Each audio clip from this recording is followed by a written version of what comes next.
What is up, everybody? It is finally time for Lostbelt 5-2. I'm excited. This is my favorite content in all of FGO, so hopefully my internet doesn't fuck it up.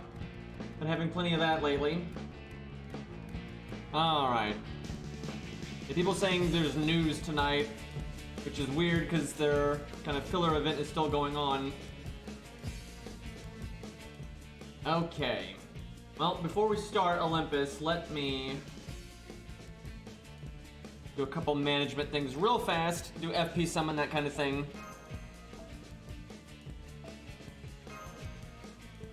The one thing I wish I had done before we started this was I wish I had leveled Atalante, because there are some saber fights and she's really thematic.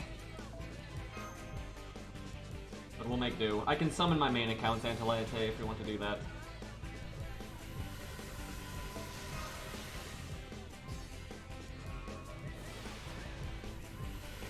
Yeah, I know, Ari, feels bad. It was on my to-do list too, it just didn't happen. But we'll summon her from my other accounts and stuff. Hey, I'll take a random bet over here. Alright. Off we go.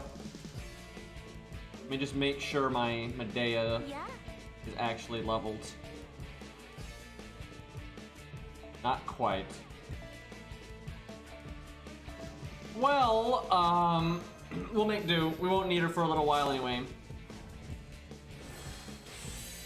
Oh, just get a super success. Close enough.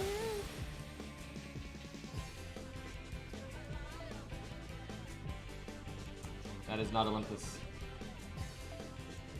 That is Caesar Fest.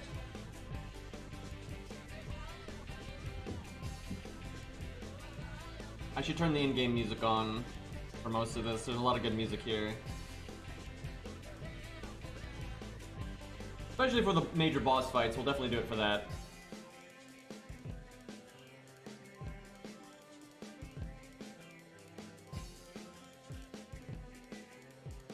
Off memory, Aphrodite is fairly far into the story.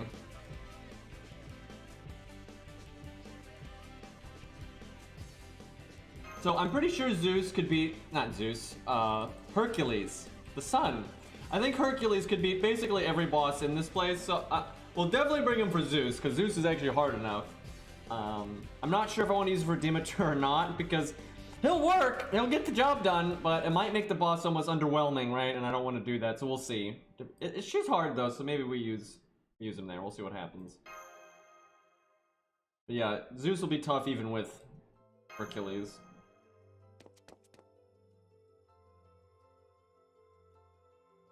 That's a face. A little bit of lightning there.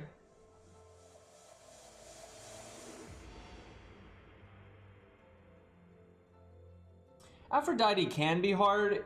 If Aphrodite was like Demeter and Zeus, where you didn't have access to the support list, I would say she's would be pretty hard then. The thing is, you do have access to the support list, and there are certain units like Enkidu out there that just counter her so hard, and you don't have to have Enkidu, right? Because you can just summon a friends. So if you want to murder her, it's actually really easy to do it. But if you don't, you know, use the support system like that, and you happen to not have any of the characters that counter her, she can be tough. But yeah, you kind of have to handicap yourself for that to be the case. She's still a bit tricky though. I think a lot of people lost to her a time or two before they beat her when they first encountered her. Obviously, people lost to the other bosses more, but I suspect that most of the player base did not one-shot her if they went into it blind anyway. I don't know if she'd be the hardest if there was no support. I think Zeus is still the hardest. But she can be tricky, for sure. She got some nasty debuffs. And she has like the whole, you can't clear your debuffs debuff.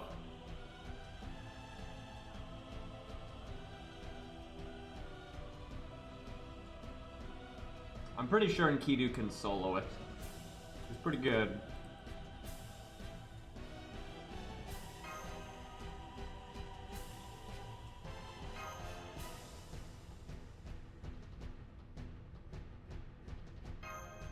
Yeah, I know they had like a whole ordeal trying to get through the shield around Olympus. That's like the reason why you're in Atlantis in 5-1.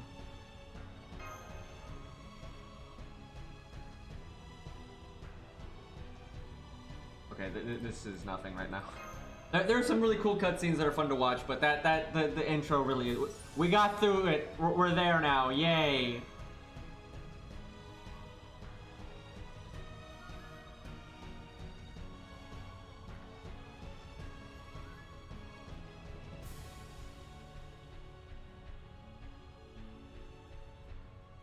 I know at some point you see some. There we go. There's the bad guys. Aphrodite right there.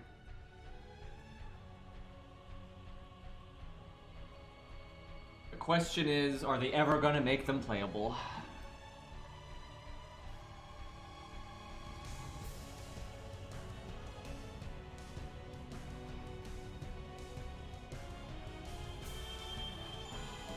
I worked so hard for that SQ.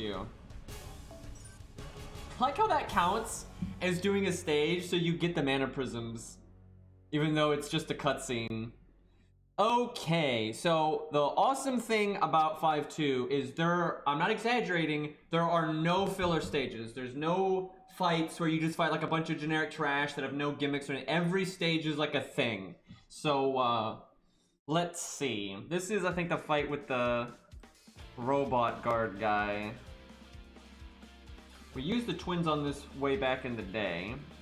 At Demeter, Dukarna. It's always Okita. Okita will win. This one I don't think you can beat, actually, though. I think this one you have to last a while. Let's use Okita, see how she does. We'll definitely use Demeter at some point.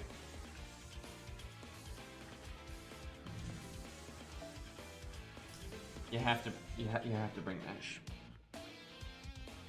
Why you like this game? Well, I don't have MLB K-Scope, but at least I have a K-Scope.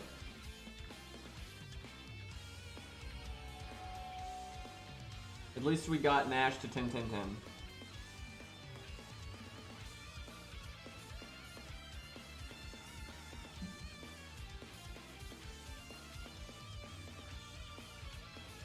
Just CS, I know, right?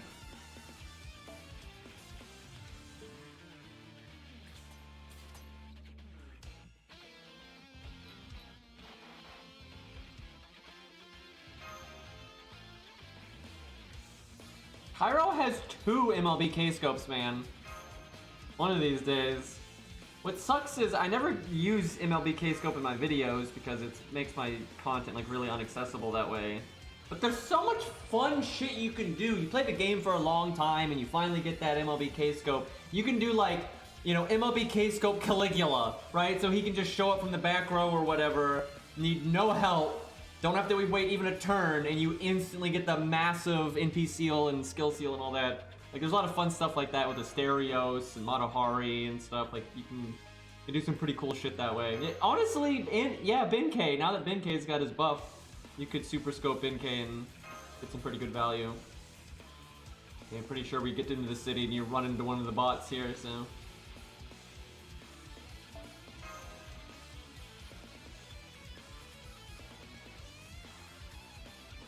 It took me a long time to get an MLB K-Scope. What was funny though is as soon as I got it, and then I got a bunch of extra ones like right after, like boom boom. That was a bit silly.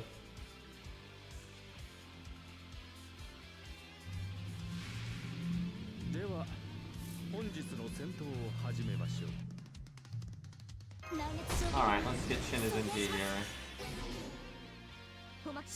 I'm prioritizing his NP gain over the solo unit. Maybe you can just kill this guy. I didn't think you could kill him when you first fight him, but we'll see.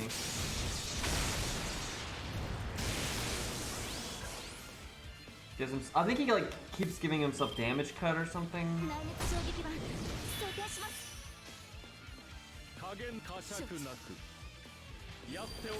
I guess you'd want to NP turn 1.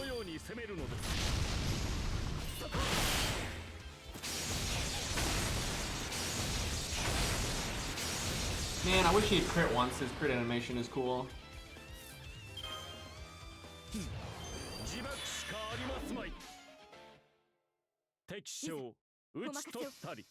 Everyone wave to mash.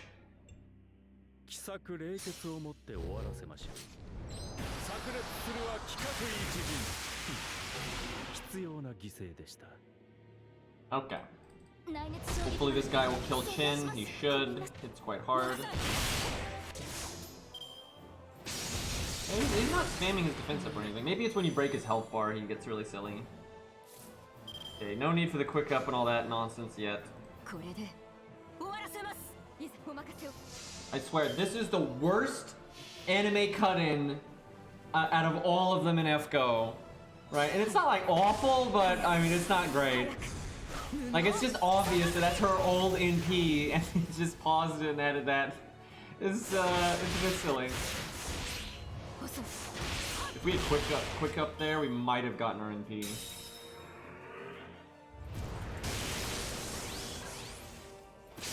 Like, it could have worked if they updated the rest of the NP animation, right? If they didn't just copy-paste the original NP animation and slap it in there, it would have been okay. But the fact that they just like, yeah, we'll just use the normal NP animation and not update it at all and just find a way to slap a cut-in in it, doesn't work so good. If only I had gotten my NP here.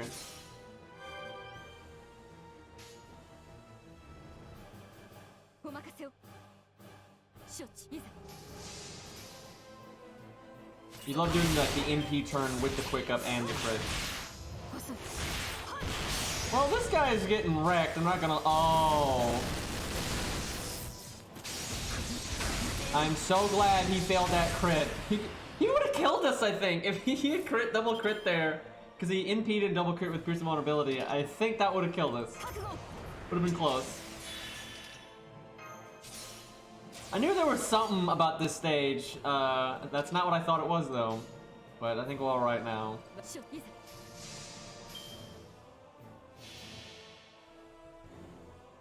Yep, Ken from the grave, by the way.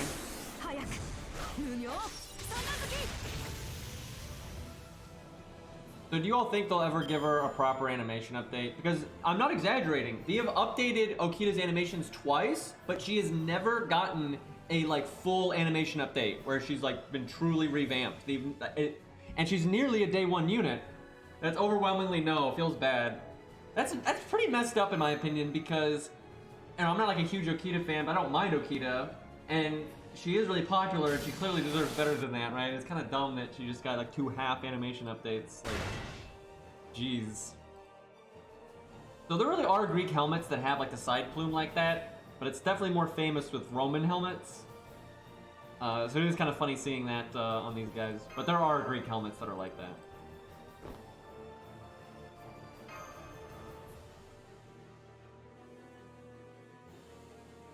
Yeah, these guys are like, lore-wise, I'm really tough, but I think Masashi's able to kill them pretty easily.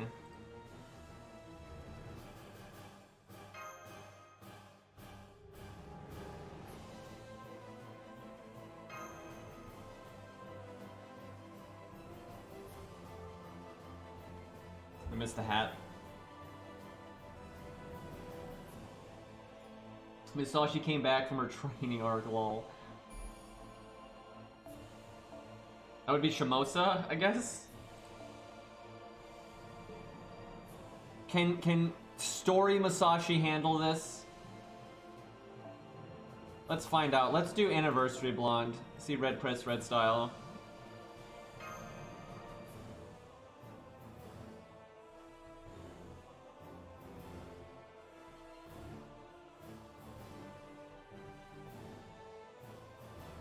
Hasn't done her NP upgrade. Shaking my fucking head, indeed.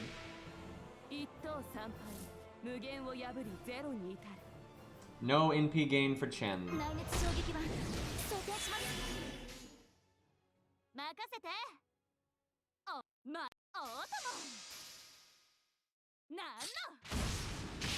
I've seen people say Masashi needs an animation update really bad, and I'm like, what?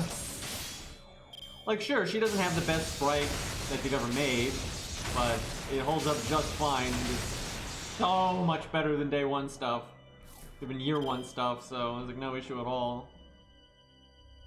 So all of Chin's MP gain is well, he's got one art card here, but the other two are let's see, his quick and his other two art cards are in the last hand, so it's kind of rough. He's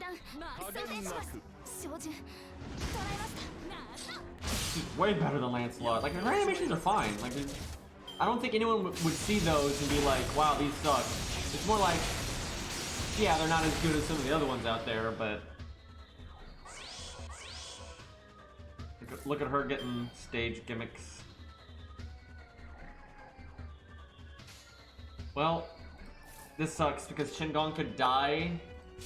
I guess I taunt mash again. Well, at that point, she might die or not need Qingong's NP, so this is all very silly.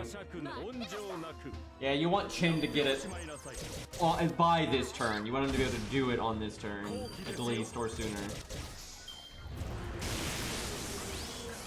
That what just happened though is why Super Scope is so much better than regular K-Scope.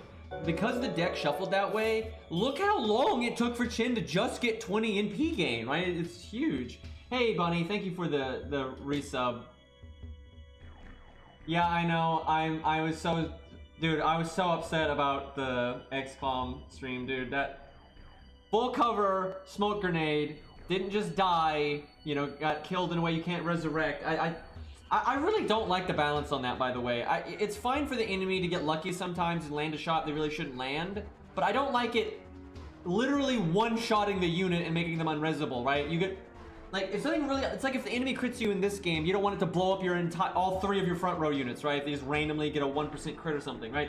That's silly, right? And that's kind of what it feels like, is the enemy, I played everything right, but the enemy got really, really, really lucky, and instead of it just putting me in a bad spot, I literally get a unit perma-killed when I didn't even do anything wrong there. Like, kinda lame. This fucking hand, though. No Musashi. Look how long it is taking me to get Musashi in a solo.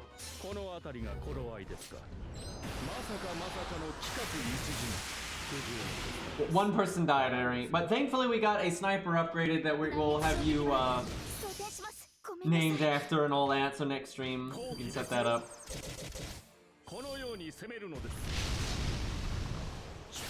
I'm just like that. I really don't like that about the higher difficulty XCOM, that if you just get unlucky, you don't just get in a bad spot, you can literally lose a unit entirely at no fault of your own. Like, that's just so annoying. Like, if you'd just been downed and I could res him, that'd have been one thing, but I couldn't even do that. Okay. Hopefully this guy doesn't have Pierce Invulnerability anymore. He might. If he does, I have to use Guts when I get low here, so. I think I can break without casting anything else. It just BBB and then go NP. If that's the case, I should really just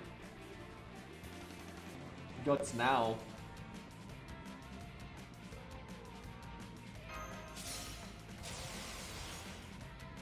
The NP is definitely going to kill, so I'm going to go ahead and throw this out. It's kind of unnecessary, but she is a story support, so not as much damage as you might expect.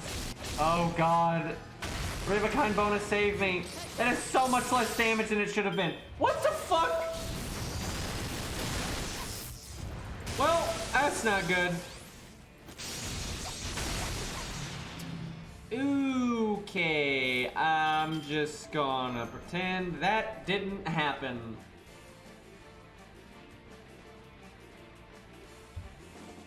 I blame Qin not dying for a million turns there. Yeah, I guess her CE gives her no damage in any way. It doesn't even give her stats. So she's just 12k with no attack up, buster up, anything like that.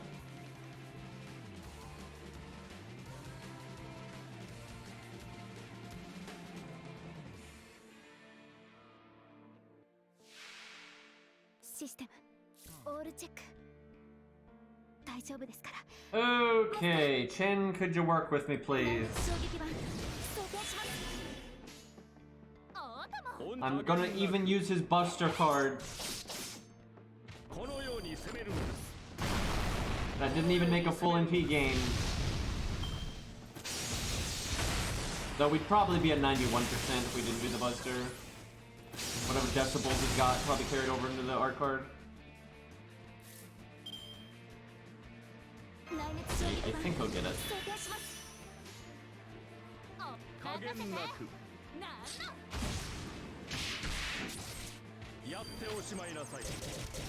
Woo! Close, alright.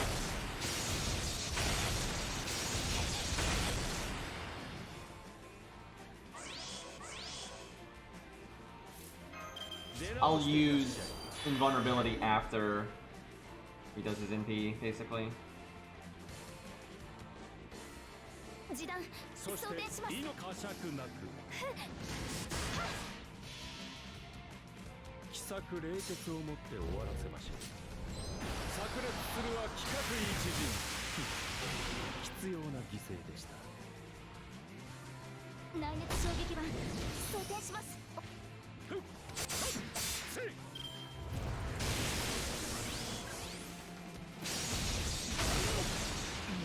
Alright.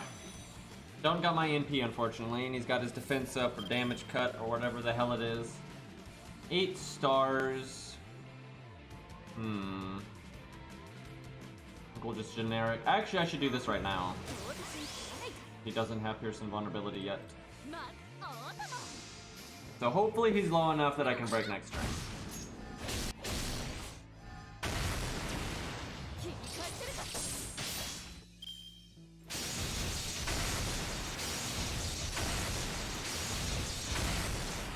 Don't think I need guts. You know what? I'm doing this. Just for the love of God, break here. We got crit up, we got our stupid damage thing. Okay, we got it.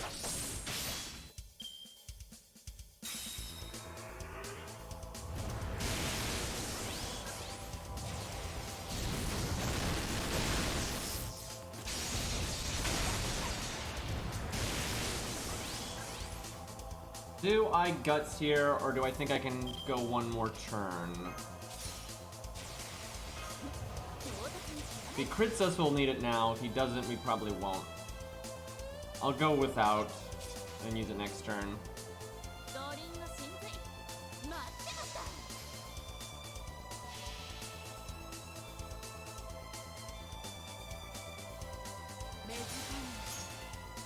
Oh god, this is gonna be her new NP animation, isn't it? That looks so bad!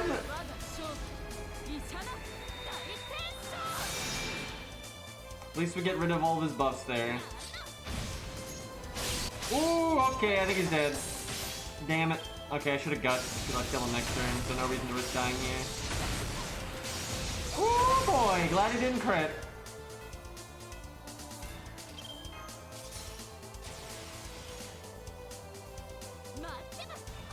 BM.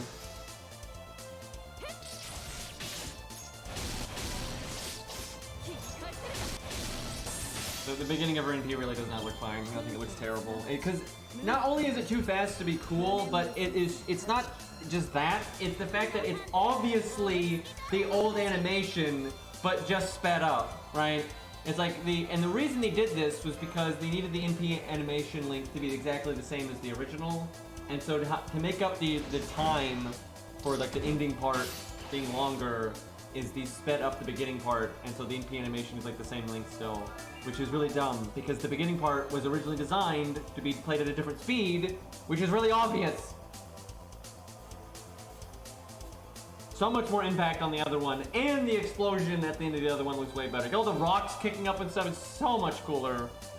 Yeah, her new one is so boring to me. It's unbelievably boring. It's like the beginning part looks like it's fast forwarding to some ridiculous degree, and then the ending is just no impact at all, and it's like, okay, whatever. Where the other one, it's got the more impact at the start, and you get the cool explosion and rocks flying everywhere nonsense.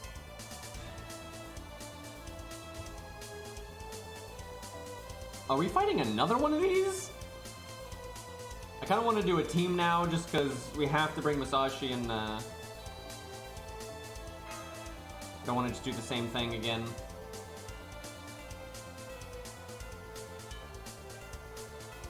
Let's see.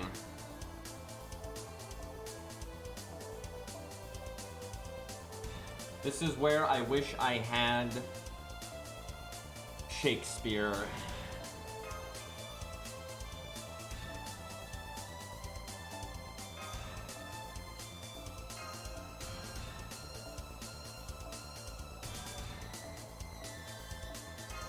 Herc is totally going to be necessary here, right?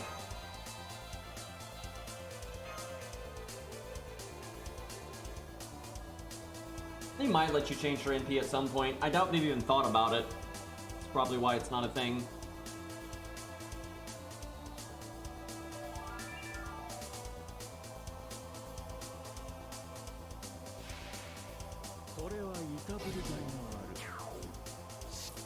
Oh, they're debuffed now. Yeah, these guys are much easier from now on.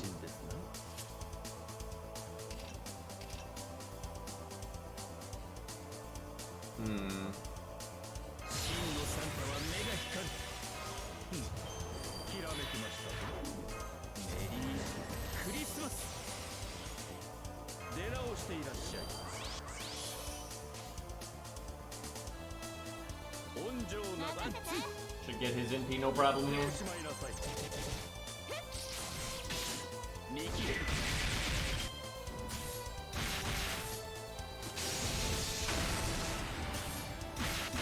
One really nice thing about Taunt is it's just really reliable for getting units NP.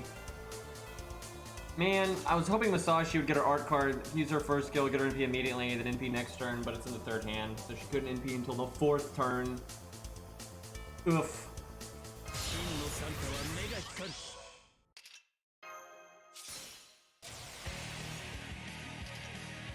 Well, let's see what Karna can do here.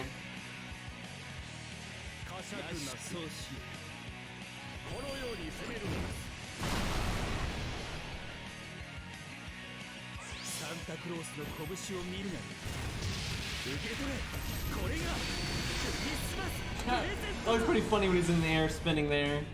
Their sprite wasn't quite designed for that. Damn. Those things can buff block if I remember correctly.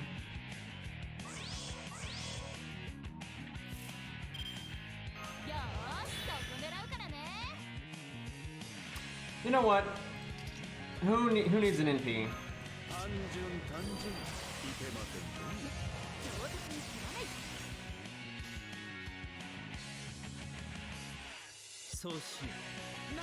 He'll land the crit. 80%. No problem. Damn it. Close.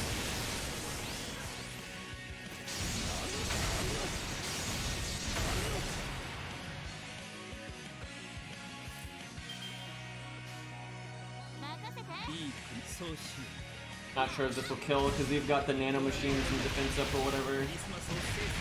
Yeah, that wasn't particularly good damage. Everybody out for blood in chat, I see.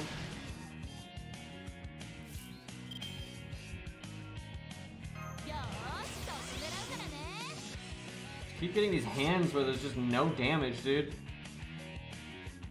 Fuck it, just NP it. Would've been a lot faster if I just used her art card.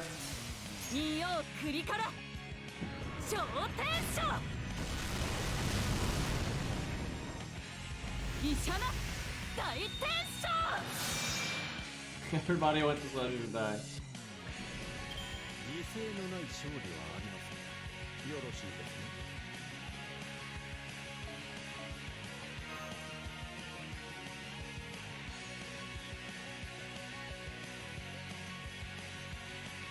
We'll see more of Chin as we go. Maybe fight Talos pretty soon. Or Talos or whatever the hell.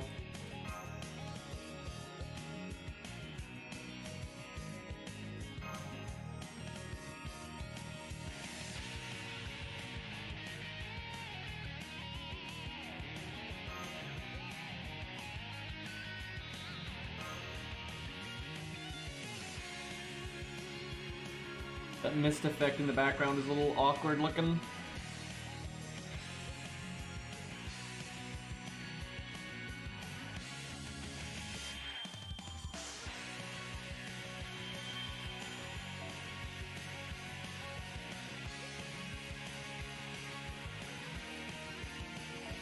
I think this is Talos already.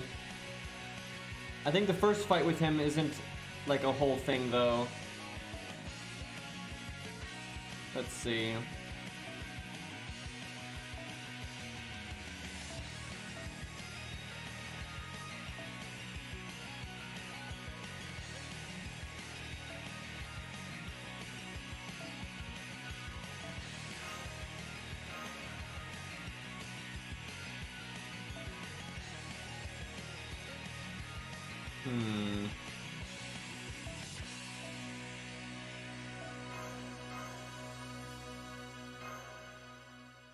Man, they make you use Masashi a lot at the start here. Make you use her from time to time throughout this story. Yep, there he is. Big boy.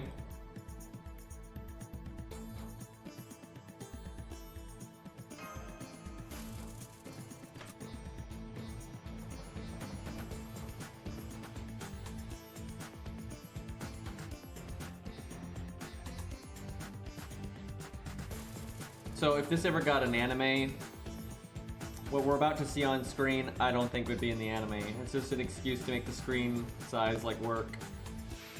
Because they don't want you fighting like his foot, so you do that. But obviously, that's not canonical, right? It's just, look, my waist is swimming through the ground, right? It's not, that's not real. Yeah, he'd be CGI, that's... No question about that one.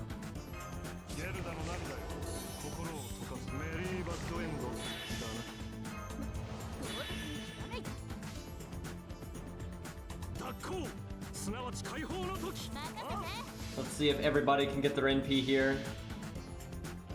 Normally, I wouldn't Han's NP until someone's taken a bit of damage. Unless the boss hits crazy hard, which he's taking it too hard ultimately. Anyway, I'm doing it now just so I can art chain, so get them all set up. I would have brought a different unit though if I'd known it was 1 HP bar.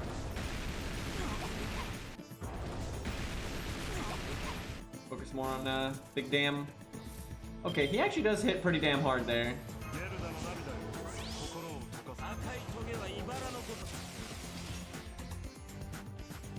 I bet you my Q's gonna hit harder because he's got a CE. If it was like my 100 Q on my main account, then it abso-fucking-lutely, but they're probably decently close in damage. Oh wait, no, she hasn't done her NP upgrade. Okay, no, probably not.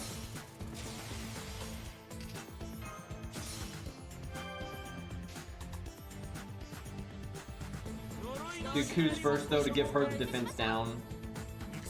So hers will do more damage. Let me just overcharge Q so his insta kill chance is higher.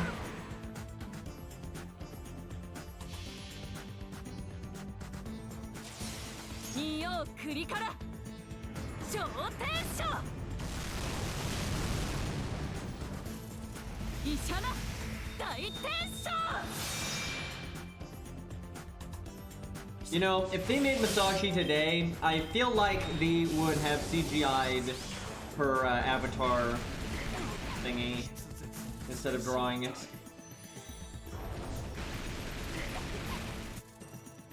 We really needed a bit more punch here, I feel like. If we could like capitalize on the crits here, we could keep the healing down, but I think we might be in a bit of trouble. I don't get a really good hand here.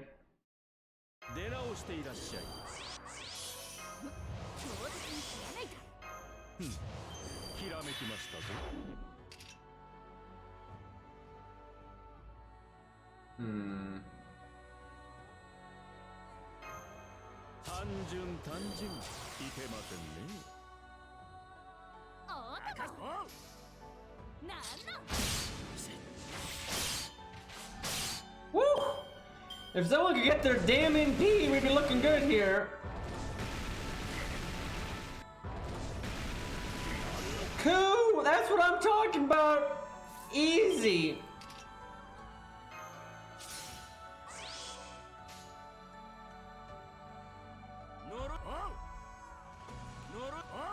Oh, hell yeah. And then I go dropping some frames.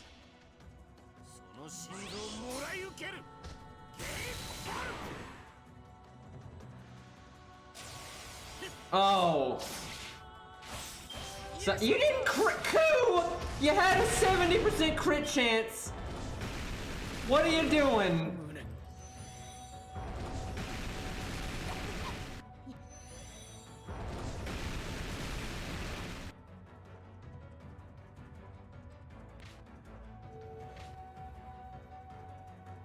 Let's see.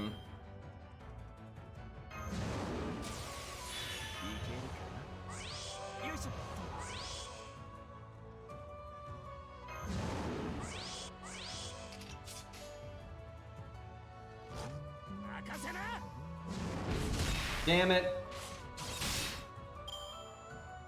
Oh, I thought there was more guts.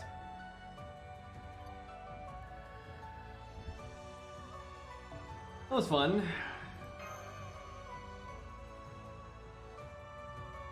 Don't worry guys, Herc got it. Just wrestle the robot, no problem.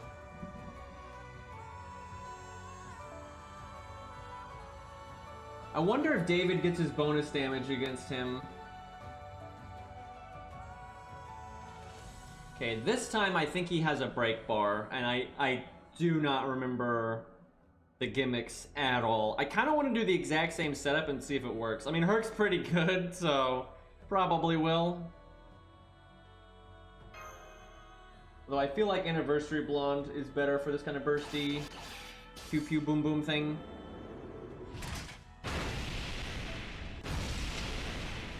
Bonk. Don't worry, match is really tanky, it's fine.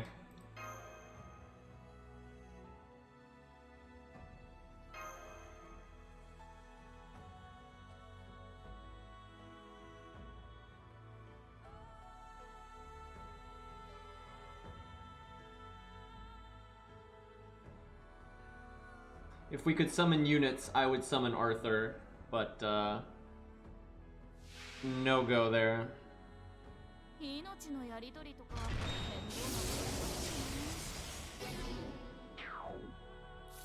It's got defense down, but some kind of damage resistance.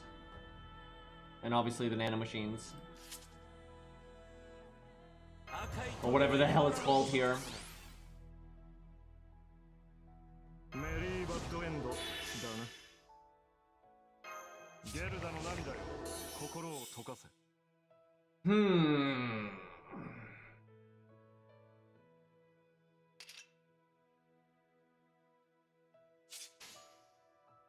Hans, if you could just land the defense buff, that would be great. Really, while you're at it, could you just land all the buffs on everybody? That would be ideal. No? Didn't want to land the attack buff on Masashi there. He landed it on himself though, because, you know, Hans is well known for fucking a bitch up.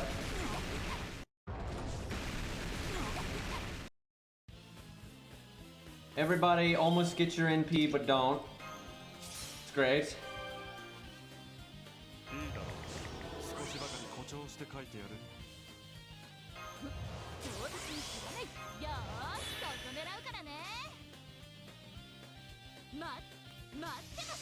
Boy, Herc might have to bail us out a bit on this one. Could somebody... How are you gonna not crit with any of that? Like, not even one.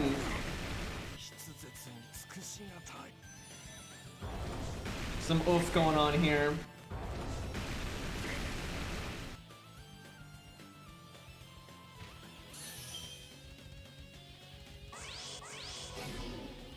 Okay, now his damage resist is gone.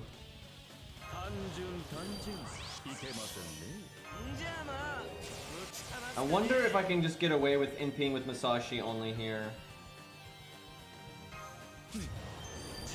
That would be ideal.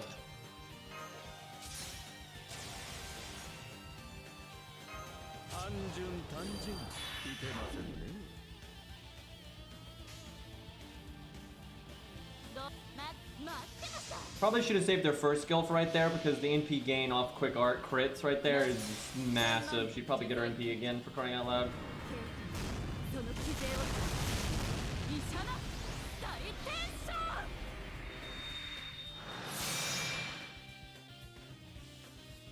That was not as good as I would have liked. That was good though. Fuck you, game! Masashi, you needed to do 2 more push-ups. Man, now we're gonna lose all our buffs on Q. Whoa. So much damage going to waste here.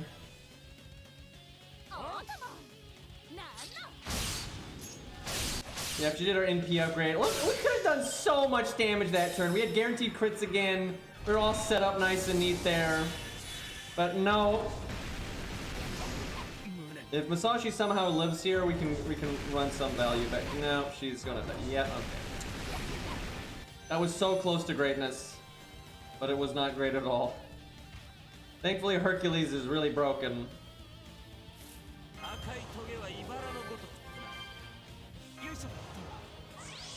think we wait 1 turn for Herc to cast his guts.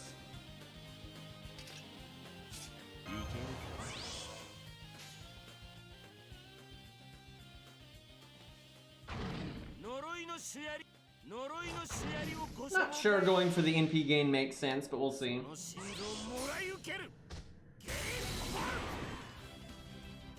Hey, Marps. Oh god, he's putting a dot on us. That's so bad for her. Should have brought more anti-dot command codes. There's fire everywhere! Oh, you son of a bitch. And Protection from Arrows came back next turn. That was not ideal. Uh-oh.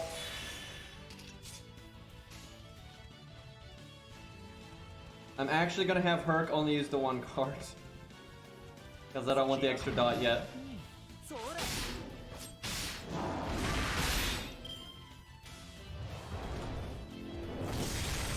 That's a pretty cool animation, all things considered. Look at all of these dots.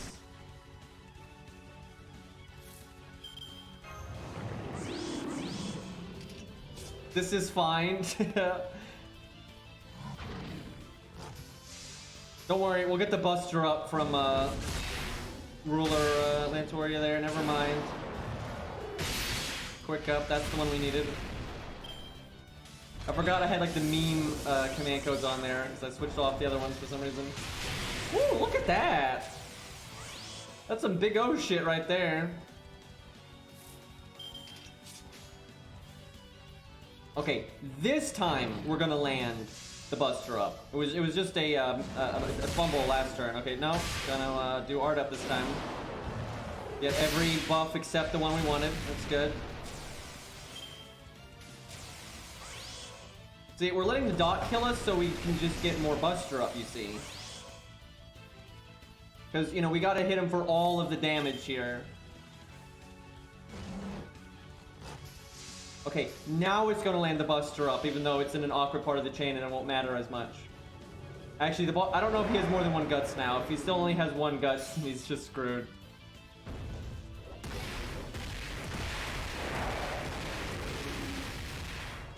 Yeah, you let that hand know who's boss. Don't touch me. Oh, no. No more guts. We still had a guts. Actually, I think we might have still had 2 left. I'm not even sure.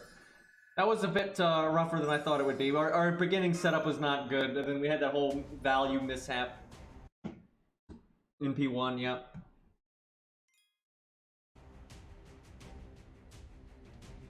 Getting fragments, though. Going towards the Lantoria fund. The music knows. Okay, is this the twins in Talos? This is like the first real fight. Like this is an actual fight. God, I don't know about it. Oh, that was me yesterday. Alright, let's see. I think we want to kill Talos first, and then archers in the back to deal with the twins. I'm not sure in what order we want to do that. Raj could get some okay value here, although I'm not sure it's worth killing one of my units, but okay, I can use whoever I want to nuke Talos. Talos just needs to die really fast. I want to say there was some kind of debuff thing here, maybe? Something to do with the twins. Dude, we've just landed like no overwatches that entire night. It was bullshit. Cardinal's alright here, Ku's alright here. Even though there's a Saber, Ku is still alright here because we just need big nuke power against Talos and not to die in 2 seconds. Yoshi's fine, 100 Face is fine, Ricky's fine. I do like Karna though.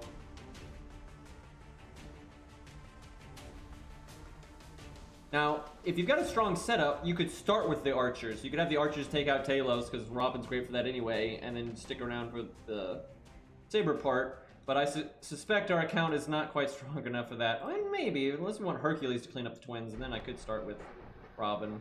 That's not so bad.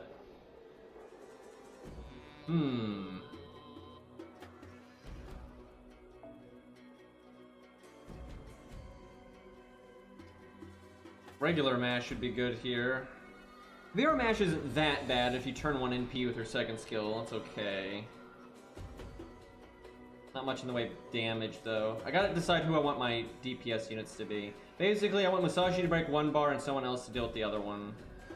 Ku is actually the best for that. It's either Ku or Karna.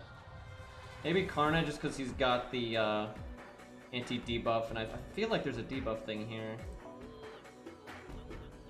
My Ku definitely does hit harder, though, because he's got an upgraded NP. He's got the attack up, which you can probably get decently high, but we'll give Karna a go here.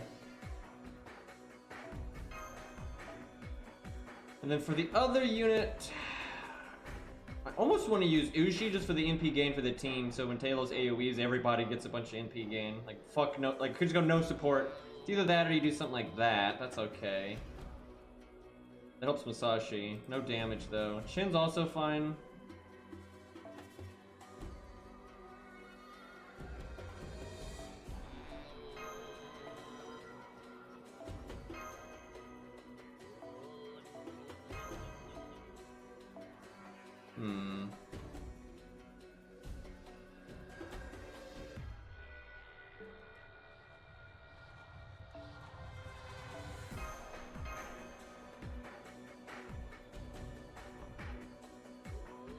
If I do Atlas, am I that scared of debuffs? We'll see what happens. Yep, Cat would be good here. This is one of the stages I wanted Atalante for, and sadly I can't summon my main account's Atalante, so kind of upset about that. But this was a good time to do 5-2 because we have a lot of dead time, like dead air, and I want to be able to focus on it because it's kind of the best thing in FGO.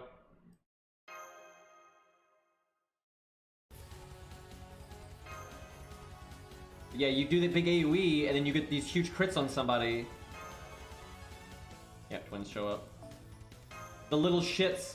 They're such fucks in Lostbelt, dude. They're because this is their Lostbelt version. They make like that kind of clear. They're such shitheads, dude. Yeah, there is a stream tomorrow, but I don't think it's gonna start anything. It's probably just gonna announce something because they still got the Grailfront thing going on right now. I mean, I guess they could have 2 events going on simultaneously because the Grailfront thing is so minor, but I wouldn't think that's what yep, okay, nope, Ku would have been really good. Because Ku could just get rid of those right now, just bam, gone. Okay, well, also the NP drain I see.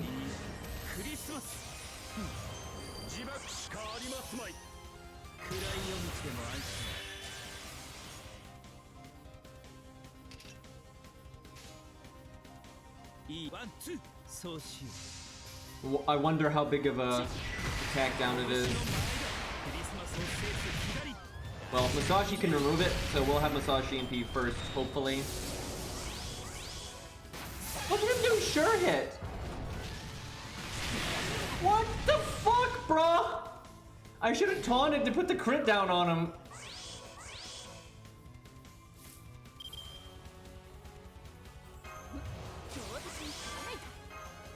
So buff removal would be swell here. Remember people always saying there's never any buffs you can remove? I mean, there's always buffs you can remove. It's so common.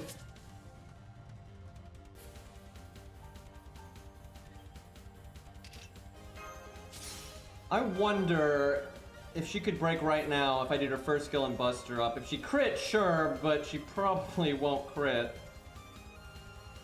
I'll try. Get lucky.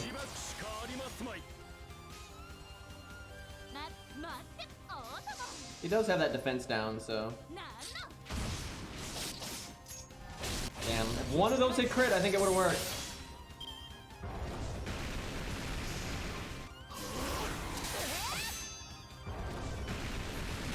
Although in this case, I guess you want buff block because his sure hit doesn't last long enough for removing it to be practical. But if he had buff block, that would work. Please don't kill Karna this turn.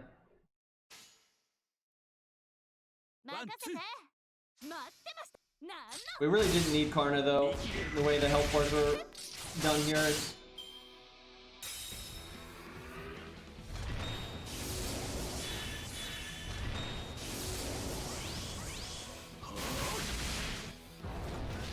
Damn it. Stop critting! Bro, every damn time. I need more crit down. Man, Masashi just died with so much damage. She was sitting on, she had her buster up and all that nonsense. Well, that ain't good. This fucking sure hit nonsense. Son of a gun. I should have a taunt in the back for the twins.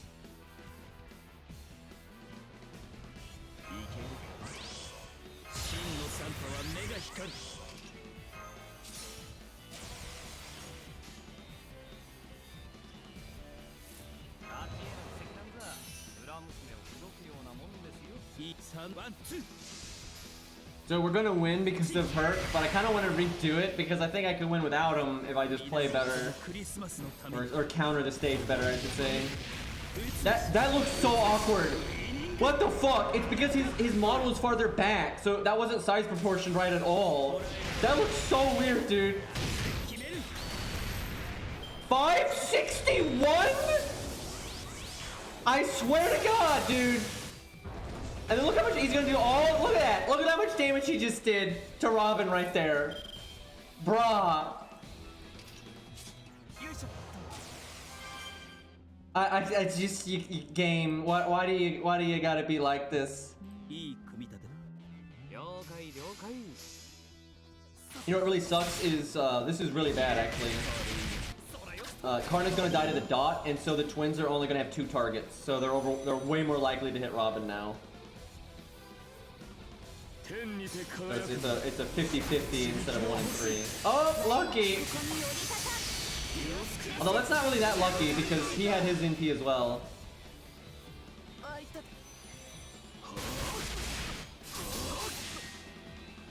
Robin might be able to, if we didn't have Herc, he might still be able to win. It would depend on what happened the next turn. Because he would evade. He might be able to, and he's got his NP gain, so he could do NP art. He might seriously loop his NP. So yeah, he might have won on his own.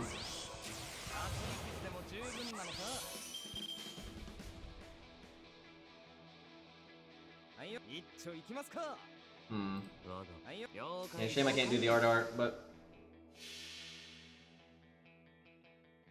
yeah, he sticks around just cause.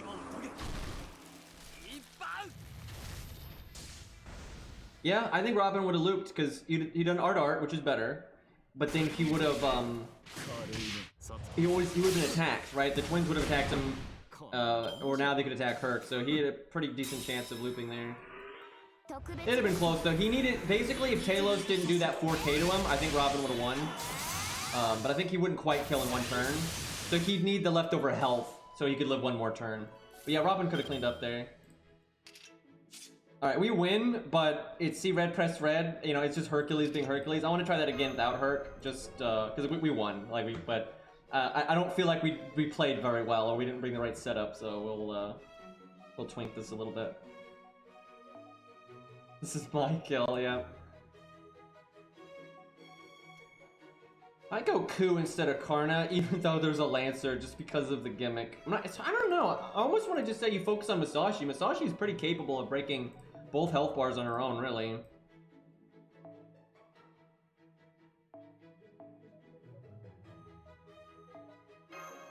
If Masashi happens to die really fast, though, it's nice to have the backup damage dealer, because that's what happened there. You could do MASH. You could also put David on the front. That's not that bad.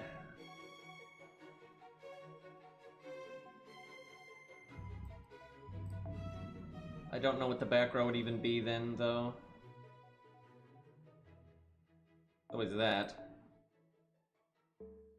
Shin's not doing a whole lot on this setup.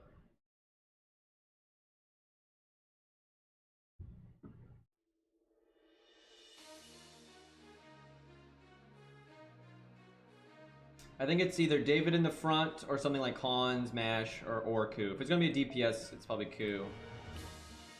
Hans is fine. David's not bad though, because David can do decent damage, and then he gives her charisma.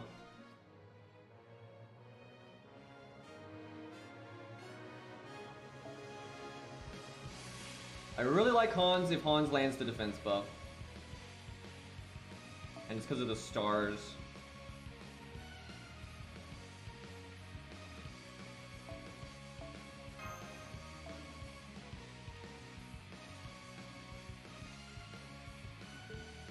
Man, I need that one CE. This is a really good time for that. I want Hans to live a little bit to actually get value out of his crit stuff, and I prefer him to not NP on turn 1, but I don't think I can really make that work. What do I give Hans then? I may be putting too much into Masashi here, I don't know. Because if George shows up really early and he gets hit by the AoE stuff, that's bad. I really am kind of leaning towards VR MASH.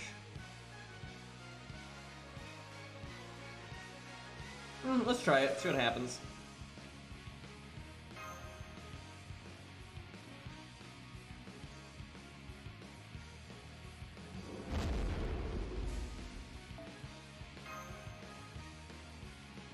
I don't want the guy to waste his money. That's why I don't say it. That is the reason I don't say it.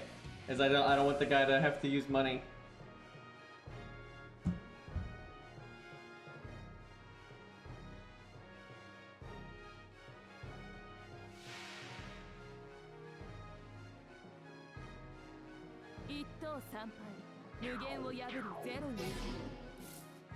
Okay.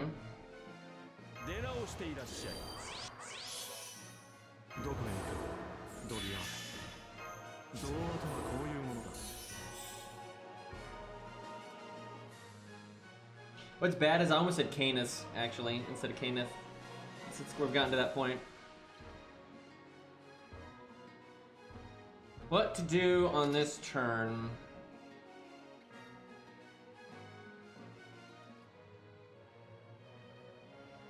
I almost think I should just use our third skill right away, just to get rid of the debuffs, especially because we got good normal card damage here. This sucks because you're kind of wasting the defensive stuff.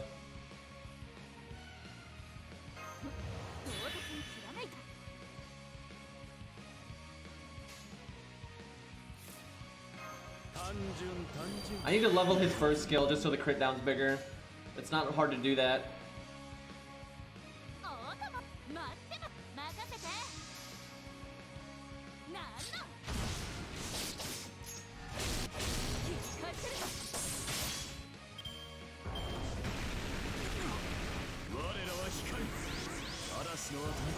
That doesn't make debuff immune.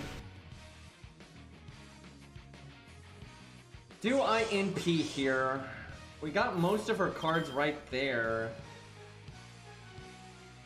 If only she had a better crit chance here. I mean, theoretically, she's more likely to crit than not, but...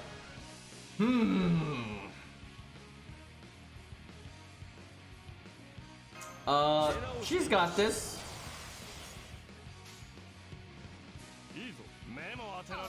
Totally got this. Look, Thumbelina crit. See, Thumbelina crit, so that means Masashi's gonna crit. That's how this works. Leading the charge.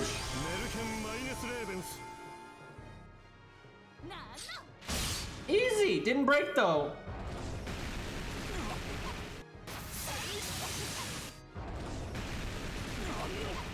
I like how now that we're not doing evade stuff, he's not casting sure hits. He might be scripted. He's an advanced enough of a boss that they might actually have done that.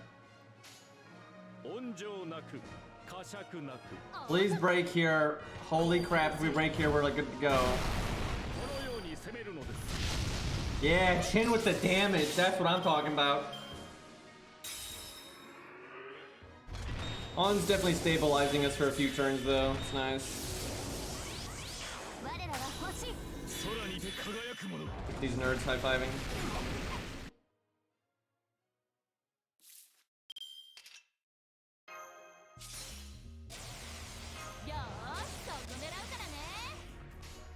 Good hand, good hand. Okay, I don't even care who the twins NP, it doesn't matter. Although, because they're NPing sooner, I shouldn't have put George as the next unit. I kind of need two people to die here then, otherwise George is protecting nobody. And that doesn't work out so good. Bonk. Damn. Okay, I didn't need both. I didn't need both Buster cards there. That was not necessary. I like how he's dead and he still puts the burn on you from you hitting him. From the grave, by the way. Well, that's literally the worst target. That sucks, because now George shows up and he's protecting Hans and Shin Gong. That sucks. Please kill someone. Buster crit Hans or something. Okay, that was like a quick. Okay, good enough. That was a crit, but it was not Buster, so it didn't really do that much damage. Okay, now we have someone we can protect. Why is Shin Gong not Mozart now? Why can't he just morph into Mozart? That'd be really helpful. This hand sucks, by the way.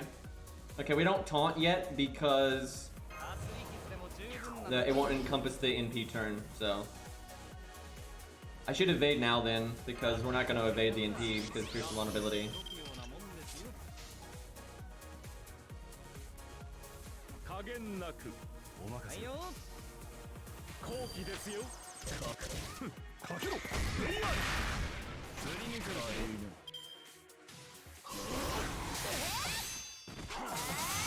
Wow.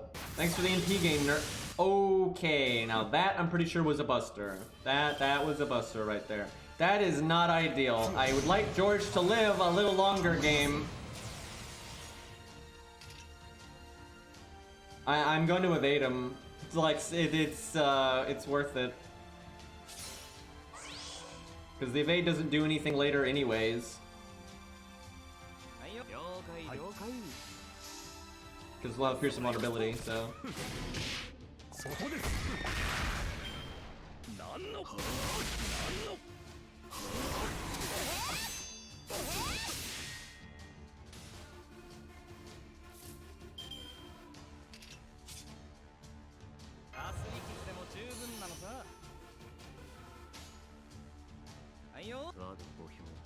There's actually not any point in putting Buster card for. Well, if we low roll, actually, we might want the extra damage. Because we could do NP Buster Art or Buster Quick and get a little bit more NP gain back. But yeah, just in case we low roll or some nonsense.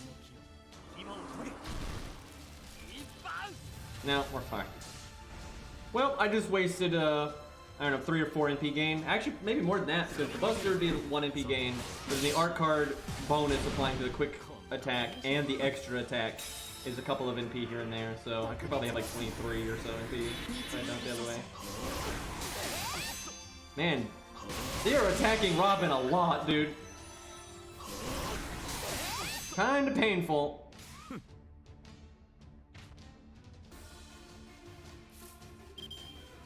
So I'm going to evade on David now, and you might be like, but they're going to pierce invulnerability. Doesn't matter. George is going to get wrecked one way or the other, but if he dies, the taunt's going to keep them from attacking the other units. So by the time they do get to attack the other units, the pierce invulnerability won't be there anymore. So I might as well get it on cooldown, you know, a turn sooner. Like, it's pure benefit.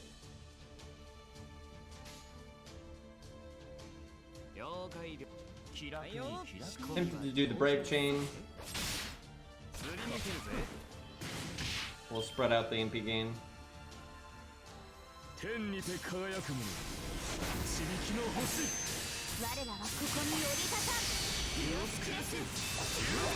Yeah, there's a lot of like Lostbelt horse shit that they made up to justify why Gil and Kidu and things like that don't ever get summoned. They like directly reference Gilgamesh, right? They're like, oh man, like King of Heroes would really make this a lot easier, but unfortunately there's like no perception in the history of a hero that strong. So I think I think what they're trying to say, the translation is crap and it just sounds like nonsense, but I think what they're trying to say, and this is still kind of dumb, but it's at least a little bit better, I think is like in the history of that Lost Belt, or the Lost Belts, there wasn't a person like Gilgamesh, right? So he can't be summoned into them because there's no record of that kind of thing or something. Now, that doesn't really make any sense with what they've established about the Throne of Heroes. It shouldn't really be connected to like singularities in that kind of way, but they make shit up all the time, so it just kind of is what it is. So I think that's what they're trying to say. And for real, I don't really care. I love Gil, he's awesome, but I don't want him in the Lost Belts, right? Because that would make the stories dumb. And we've already got Gil in CCC and stuff where he gets to go ham and murder everyone. So I don't care, right? Like, now sure, I'd be fine if they give Gil screen time down the line at some point, but they don't need Gil in the Lost Belts. Like, it's fine. Like, at that point, because at that point they know it would be boring. And so instead of having him do cool things, they would just have him, lose for some stupid reason to, not have him run the story. And that's even worse, right? So I'd rather him not be in it at all than him either run the story or just get thrown out of the story for no reason, right? So overall, it's better this way. Now, they could have probably come up with a better reason, sure, but that's always the case. Yeah, I don't think Gil versus Ort would be boring. I don't think any servant can beat Ort mano a mano right now, but we'll see.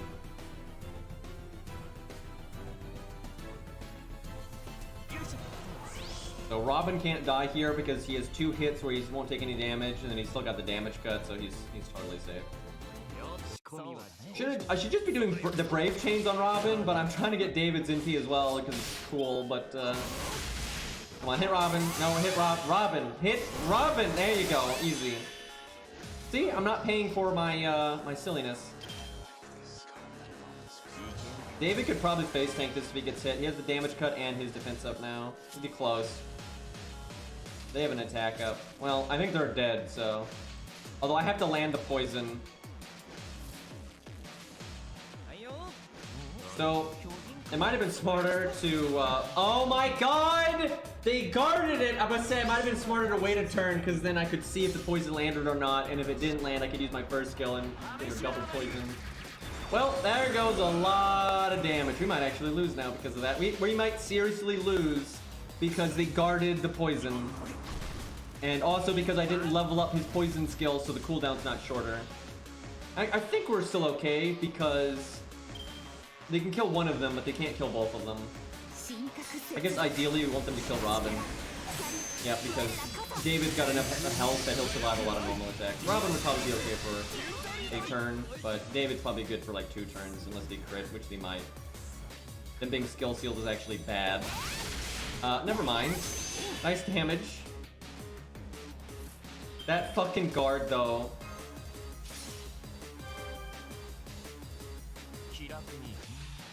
This team was so much better than our other team though. Like, it was way stronger. Well, I mean, technically it wasn't because Herc is that good, but in terms of like the front row and how it was designed and everything, it was much better. Are you kidding me right now? I'm legitimately pissed. That's stupid, right? Like, not only did we almost break the health bar, but we didn't by like some tiny amount, but then this one we lose because of 600 health. What is wrong with you idiots, right? And then the fucking magic resist, which is, we had 80% chance to poison and we didn't. This is so stupid! That is so dumb that we lost that. Like, I did not misplay at all. That was, well, actually, there's a few things that probably could have min-maxed a little bit, but I played just fine, and the team is just fine. That was just really fucking stupid RNG throughout that. Also, I like how their NP charge is random. They don't guarantee charge when they attack. It's just random. But they happen to proc it like over and over again, so they got it super fast. But we can't land an 80% poison.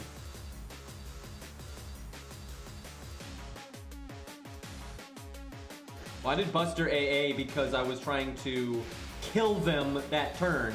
Because AAA, even with the 3 of a kind bonus, does less damage than Buster AA. Like, I did not make the wrong decision. Because if I done AAA, I was a lot more likely to not kill them, and they could have just killed me by critting, which they almost did. Like, BAA was definitely the right decision, it just happened to be unlucky and not work. Like, obviously, if I could see the future, doing AAA was better, because then I would have had my NP and gone through the evade and won. But if you replayed that turn like 10 times, I think more times than not AAA would lose, because you'd pretty much always not do enough damage, and a decent amount of times they would just kill David that turn. Where, because of low high roll, I think BAA just straight up kills them more times than not.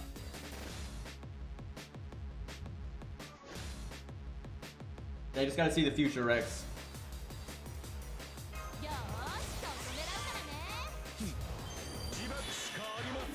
I may need to put 2 on the front. Shin's not actually doing that much.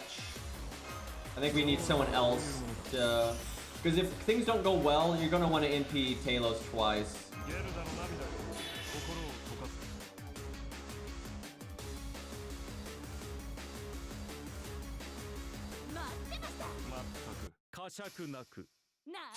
Yeah, it's weird to cut Shin because Shin is good, but another DPS might be better. It just depends. Shin is better if you get lucky at the start.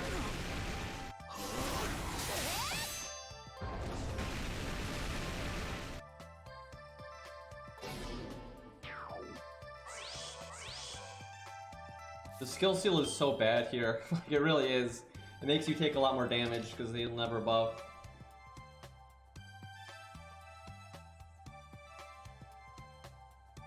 I wish I could give someone 20-30 because that'd make critting a lot more reliable.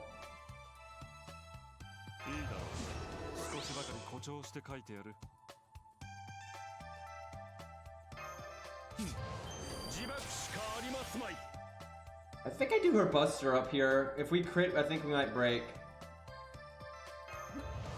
And I don't think I'll need her Buster up later. Like, I think the attack up from this will be enough.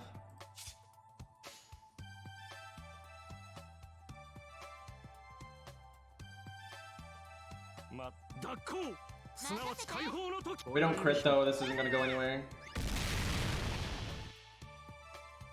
Also, Pans misses the attack buff for looking pretty bad.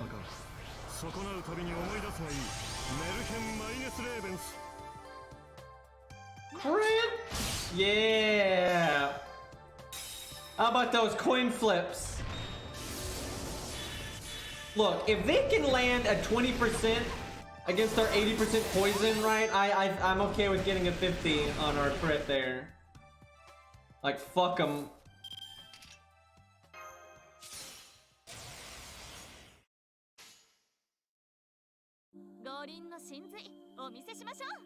I almost want to do the Buster first. I want to make sure we do like the attack extra into the guts. I'm a little worried that the art, if it doesn't crit and then the extra, it won't be enough to do the 50k though. The crits, it's fine. I don't want the NP to almost kill but not, because then we wouldn't even touch the 50k. Oh god. Woo boy, we didn't get any overkill, so that was close. Come on, come on! Woo, okay.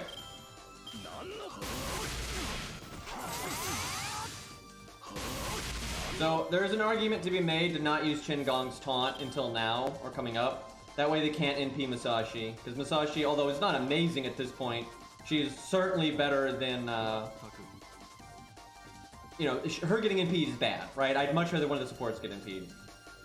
If she gets NP'd, it's just such a waste.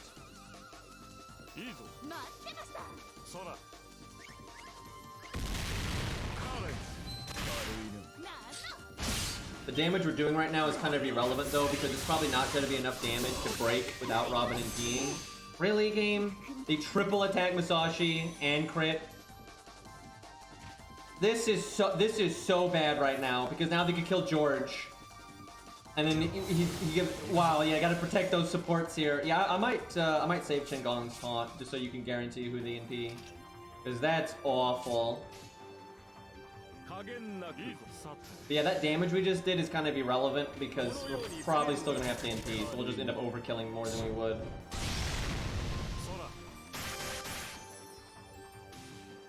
I want them to NP Gong. Hans is good enough. Yeah, I would much prefer Chin Gong because Hans had his MP. And that would have been nice if I could have given that to Robin. But I'll take that over Dave or George fucking dying before Robin's out.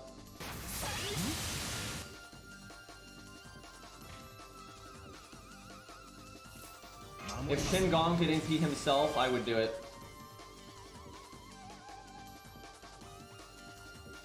I might wait to use Robin's evade until they get their bar broke, just so their crits are less of a thing. I'll do this now though, just for the attack down.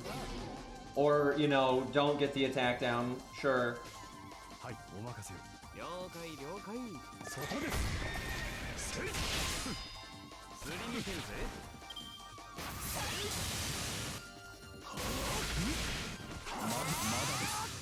Bad might not be able to have George taunt the next one. Dude, I hate when RNG is like this, and we've had some good RNG this run, but there's been a lot of little things like, you know, Musashi getting deleted like that, Hans dying instead of Chin, blah blah blah blah. But it shuffled the deck and put all of Robin's MP gain in the third hand, right? And then if George dies, we'll never even see it. I hate when it does that, because you can go like for like 6 turns without getting NP gain on a unit, right? It's so frustrating.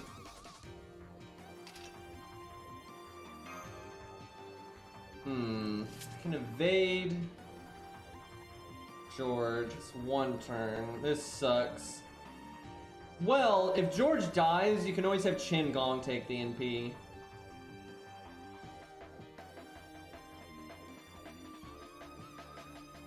I wonder if we have George taunt then. Yeah, I guess we will.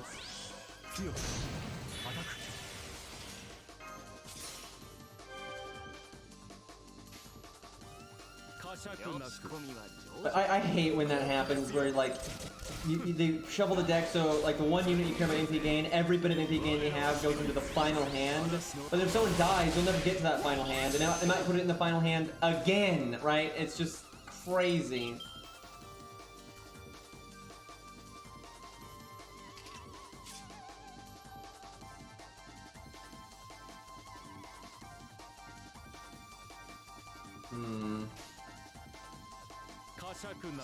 Shame that George got messed up so fast, because if he had guts, I would actually use, if we could get to the next health bar somehow, I would have Chin Gong use his MP to overcharge Robin. But there's no need for this brawler. This is what I'm talking about though, everything Musashi did was pointless, because we have to MP this anyway. And then, I wonder though,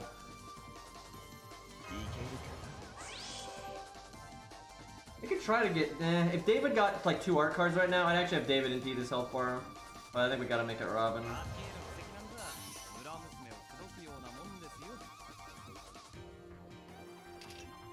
The one good thing about Chin living this long is he can use his second skill to give Robin 10% battery towards the next one.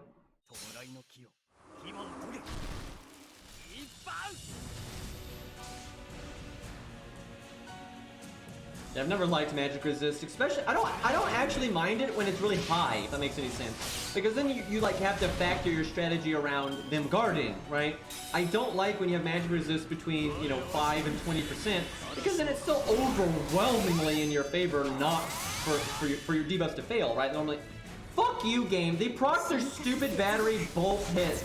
And they never cast the skill, and so that is so dumb. That is so dumb. They just got so lucky right there. And that is so stupid, dude. What the fuck? Like, there's so many, like, not only, I can't even put into words how much RNG that was. If they had cast a single skill, it wouldn't have worked, right? They had to triple attack for that to work. The skill, the proc had to be twice in a row, otherwise, you know, they wouldn't have an MP for the third action. And if it procced on, if their MP battery procced on their third attack, it wouldn't matter because they're out of actions. And then they decided to attack Robin Hood, right? Like there's literally change one thing, any tiny thing in that chain, and it would have been fine, right? But now they get every little thing. Holy shit! Okay, well, The one good thing is if somehow Chingon can live here, I guess we taunt David. We can at least give him the Buster up, but they're going to NP again. I think we're going to lose. That is, I feel like this team will beat this boss more than 50% of the time, easily. Like, this team is fine. But just, RNG is just being the biggest piece of shit ever right now.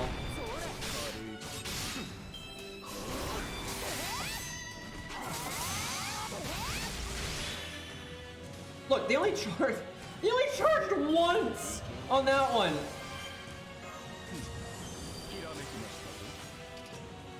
I tell you though, David is actually really bad for this. And that's actually why we've been losing. Because skill sealing them is not a good thing. Like, skill sealing them is quite bad. Because it guarantees that the attack's pretty timed, so they do more damage, have more chances to crit, and have more chances to give themselves battery. So, yeah, David's not been good for us, really.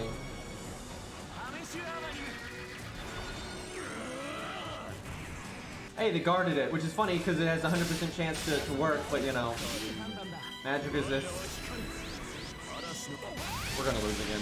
We're definitely gonna lose again. If they didn't evade there, maybe, but yeah, no, we're dead. That is dude, I am so salty because this team is totally fine. They just keep doing absolutely dumb shit, and I lose Robin before he can ever NP twice. It's not hard for Robin to NP twice here in the slightest.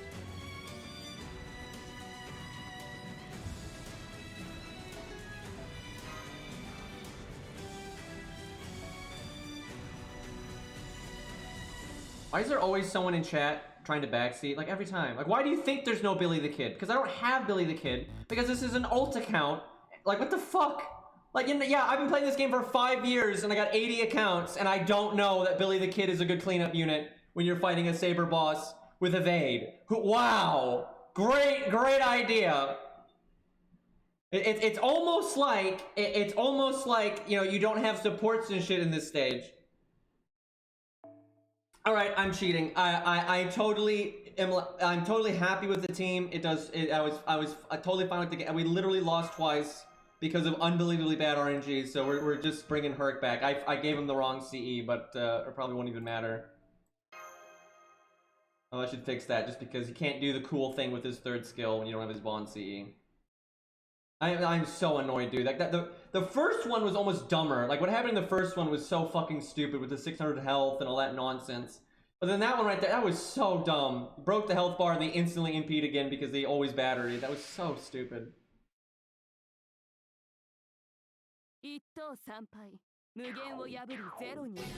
Why is that in slow-mo? Like, why is that in slow-mo?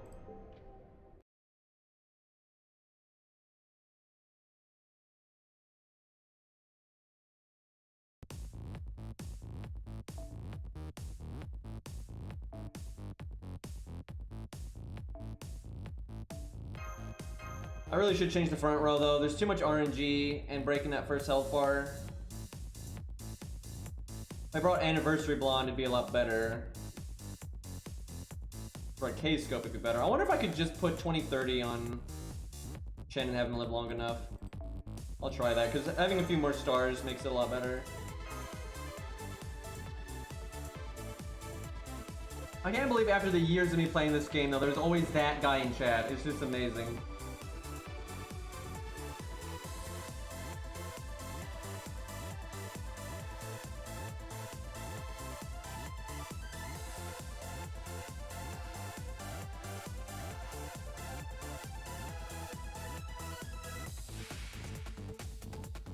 The thing is, if you don't know who I am, that you shouldn't say stupid shit in chat. I have no sympathy for people when they act this way, right? It's like when I watch a random streamer that I don't know anything about, I don't give them advice. I don't tell them what's going on. I don't tell them what games to play. I don't tell, like, that's dumb, because I don't know what I'm talking about, right? If you're unfamiliar with the person, that's the last person you should be randomly trying to give advice to that didn't even ask for it.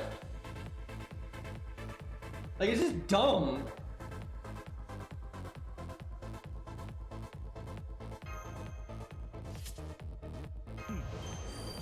It's not like I have, you know, a bunch of YouTube videos of this fight already.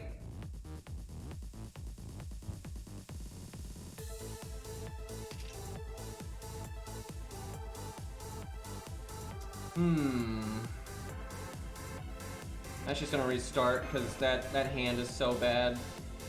Because it guarantees you have no normal card damage until turn 4 or later.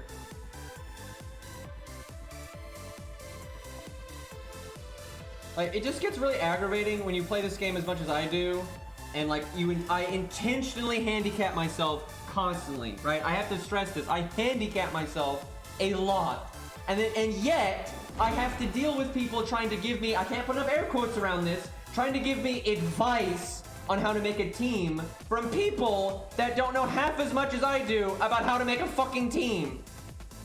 When I'm not even asking for advice. Like, it's just crazy.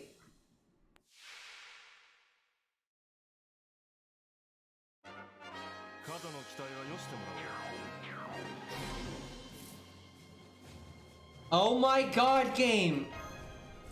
What the fuck? Stop giving me every Masashi Buster card on the opening. You know what's funny is normally when we're trying to do like gimmicks with Mozart and things like that, where you try to, you know, go boom in one turn.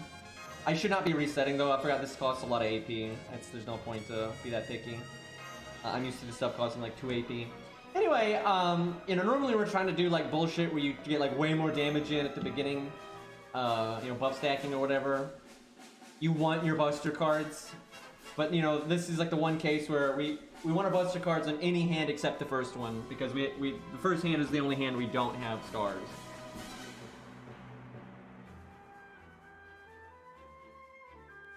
And like one Buster card, sure, fine, right? But you don't want to get 2 or 3. That's way too many. Because then you don't have any damage left for 3 turns. That is 3 hands in a row where it gave me double Buster on Masashi. I know I should be wasting this AP, but that's absurd! Like, what the fuck is that? Like, Mori's over here being like, can I get a Buster card in the opening hand? And Masashi's like, no, I'll get 6.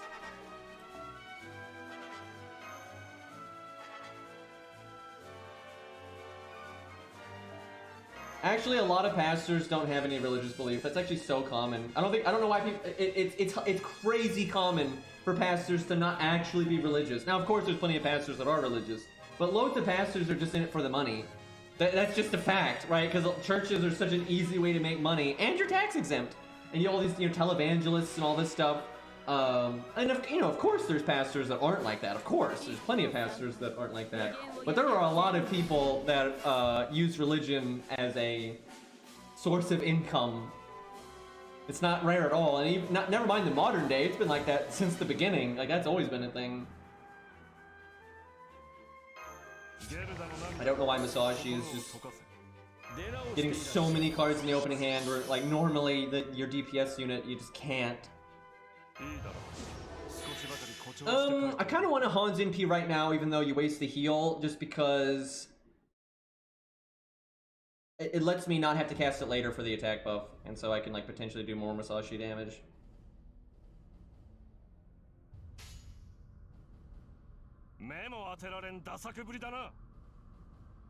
RNG, please.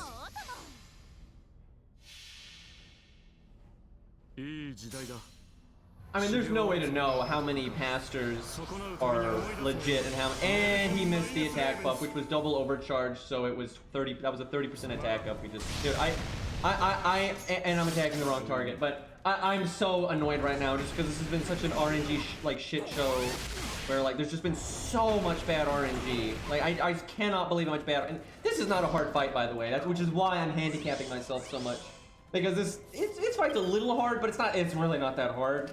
And so if you don't handicap yourself, it's not that interesting. But I'm getting tired of having this much bad RNG right now. Like, this is just completely ridiculous.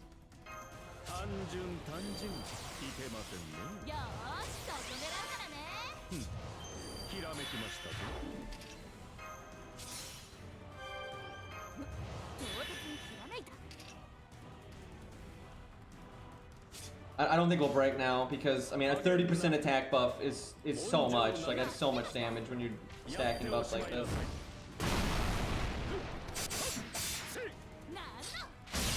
Yeah, no.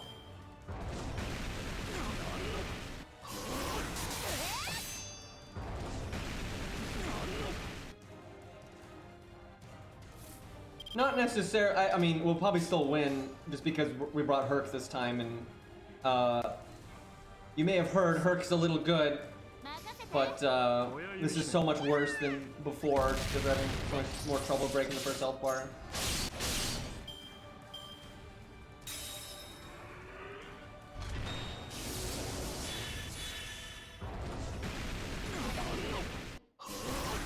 And Hans died a lot sooner than normal. The music knows.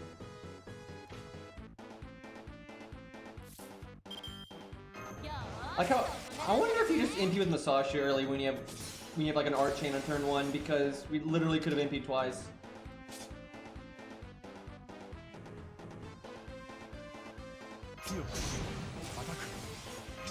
Dude, we got no value out of Hans there. That was so bad. Because it's not just that he died so fast, it's because he didn't land the attack buff. Like, that's huge. Especially when you give him Demonic, because it's a 30% attack buff for 3 turns.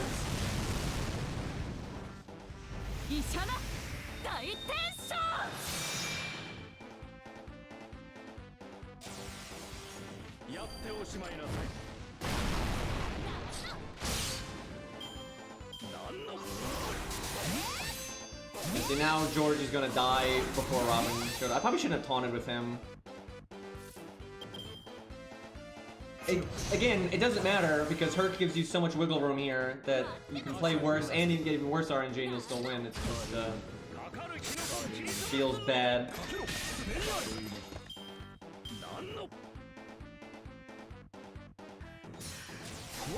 I think Masashi Ku Hans is probably the best opening for this account. And you just double NP, you don't worry about trying to get good normal card damage in.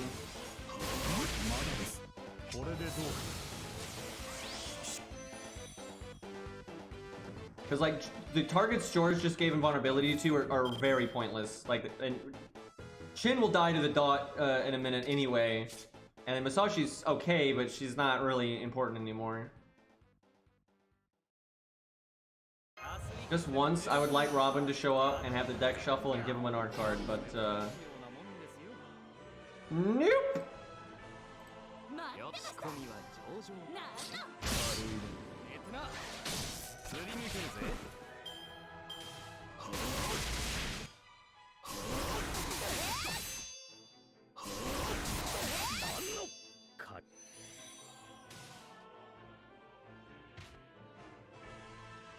Like, we win because of Herc, but this just isn't. I don't want to do a setup like that. That's not fun. It's not rewarding. Like, we got no value out of our units there. It was just random scramble. And like, I've seen Herc murder a boss, you know, a million times. This isn't interesting enough to do that.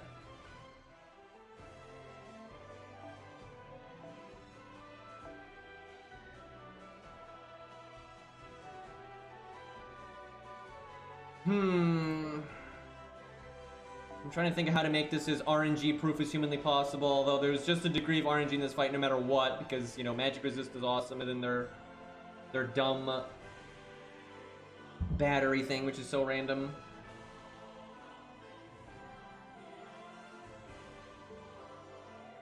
I wish I had an archer that wasn't David. It's so rare that I say this. David is generally such a good unit, but David is fucking awful here, because his evade doesn't do anything with the Pierce Invulnerability. And then he skill steals the boss, which is the worst thing ever, and he doesn't do enough damage to like justify those things.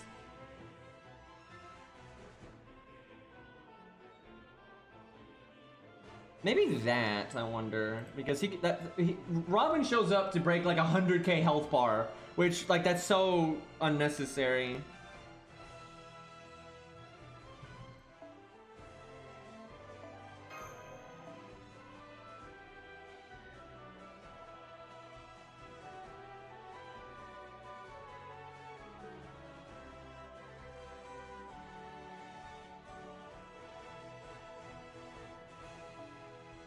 I'm so iffy about Shingon, because like, part of me wants to do 2 DPS at the front because it's more reliable for killing Talos, but if it's like not as bad RNG proof.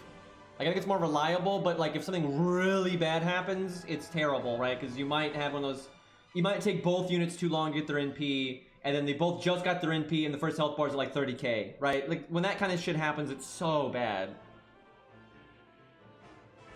I might try switching Robin and David around.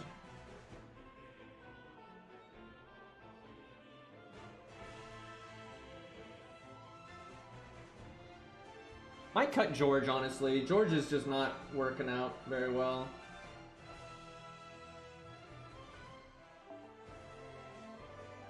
I would just bring 3 DPS if I had 3 DPS.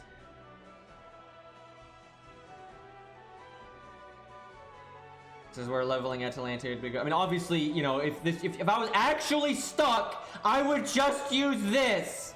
But I would need an Archer or a different Berserker because I don't want to use Herc. But I've never leveled another Berserker because of Herc. But yeah, I don't have... There's a Rosh, I guess.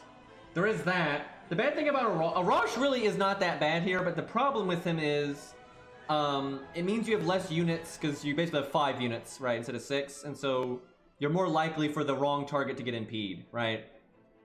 Because like normally you might have like 3 units left and, you know, one of them is going to die to the NP, but then you at least have 2 left. Where with a Rosh, you're only going to have 2 units left anyway, so then getting impede means you're down to your final unit.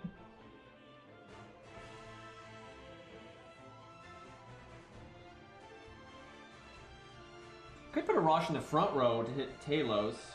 The one thing really bad about that, though, is he will have the attack down unless I bring Asclepius. And then he won't do as much damage. He needs to do like 150k. You know what? I'm gonna try. I really think the setup that I had before, maybe switch David and Robin around would work. I mean, the RNG on that was just so fucking bad. But I kind of just want to try a Rosh just cause. You have to put Masashi in the front, you don't. I really wish you did not have to bring Masashi here. I mean, thankfully she's not worthless, but I could do so much better if I didn't have to use her. Because like now I want Asclepius, but then you don't have any damage up for a Rosh. Unless you have Asclepius use his NP to overcharge Stella.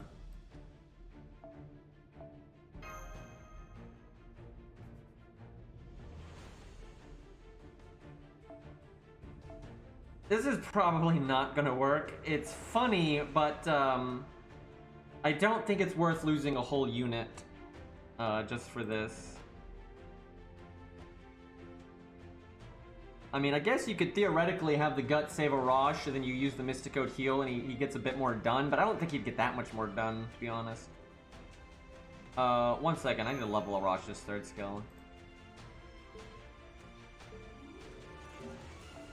I just wish, this is something I wish FGO would do way more, because I think it'd make boss fights a lot more fun. I actually like not having access to the support system, because it trivializes almost everything to the point of it being boring, unless you intentionally don't use it, right? I don't like that at all. I don't mind them being like, oh, no friend support, so you gotta put on your big boy pants and, you know, fight on your own, you know, 2 feet. That's fine. What I don't like is having to use a story support, right? I would rather have it be, you get to use 6 of your units. Why does everything take hero proofs, dude? Like, I need the extra battery here so I can, you know, NP quickly, but I hate using hero proofs because I need them for Herc. God, dude. I got 2 skills in a row. Of course they have to. I like Masashi in the Tomoe fight because she'll die so fast you can get her off the field like immediately. Like, I find her more annoying in every other fight because she's so lukewarm in every other fight where she can kinda do damage but not really, but then she's wasting a slot, but she won't really die that quick either unless you get lucky, where she never died. If you get really unlucky, she'll live. But yeah, generally with Tomoe, she'll die really quick, and then you can just have your 5 units and make a team around that, right? But when she's neutral, it's so like sloppy, and it really annoys me. I would just really like when they do like 4 story supports, just allow you to not summon anything, just summon nothing, right? That would be great.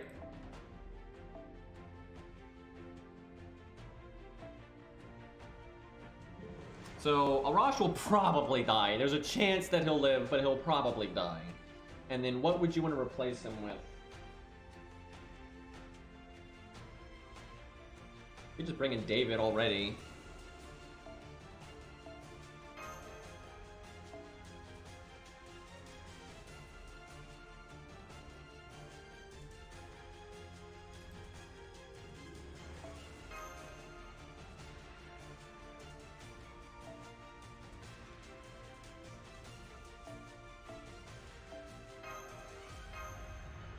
This is a pretty different approach. I'll be right back. I need water. There are some stages where they have a unit that you can't let them die. They did that with like Raiko in that terrible 4.5 event.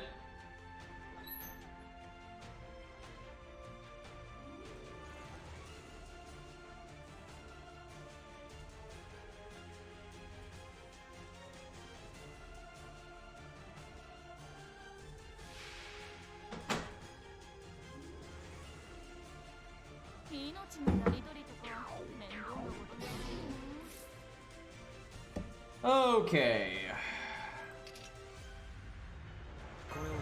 I forgot about the drain. God damn it. I could NP on turn 1 if it wasn't for the drain, but because of the drain I can't. That really fucks up this strategy. Because now you have no defense on like Masashi and stuff, so we could just take a bunch of damage here.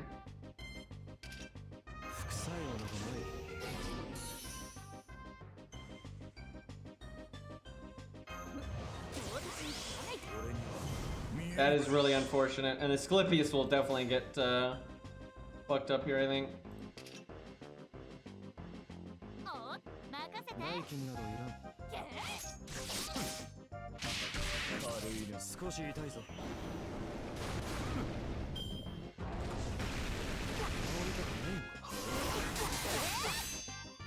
Wow, literally one turn. Even though he has his defense buff, he died in one turn. That is so lame. Why did he have to have this stupid battery drain? I totally forgot about that. And he still almost has it. Like, he still almost has his NP. He's barely off because he has his own 30% battery. I'm surprised he died like that, though. What the fuck?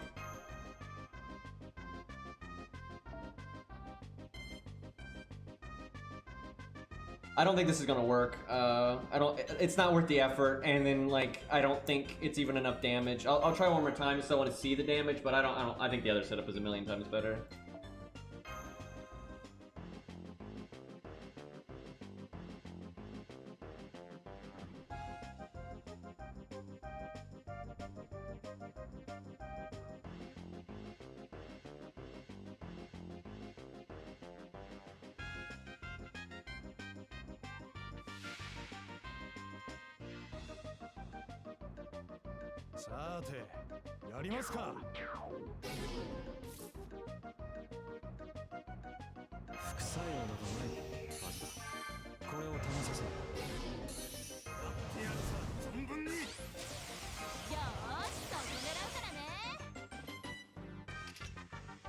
Like, if I could have something other than Masashi in the front row, like Hans to give the defense buff or something, then it'd probably be okay, but, yeah, I bet you Arash will almost always die in turn 1.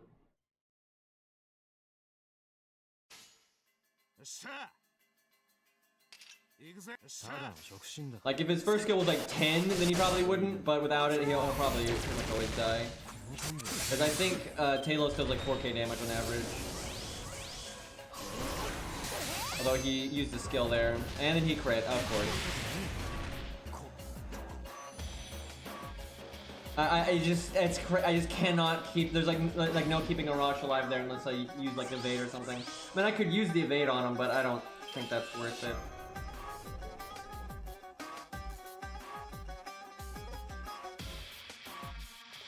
There's one other thing I can try real quick. This might be kind of bad, especially because the Talos has sure hit. But you can put David in the front.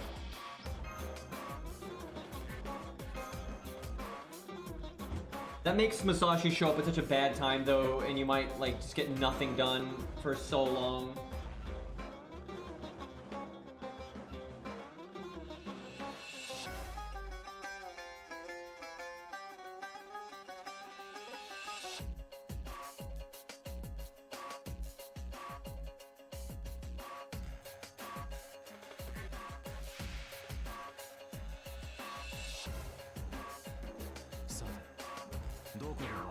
If anything, I should have put her in like the far back so you don't use her like all fight.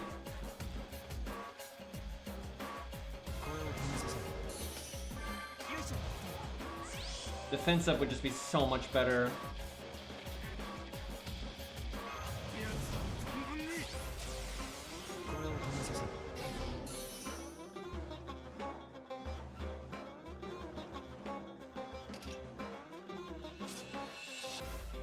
Really sucks, there's just not a lot of NP gain for Arash at the start here.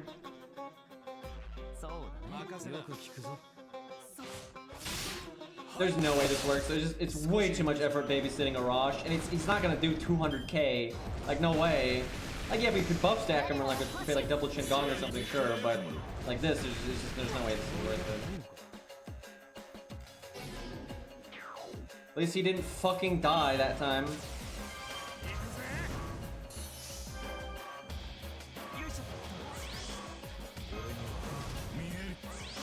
Yeah, you have like no follow-up with it like this.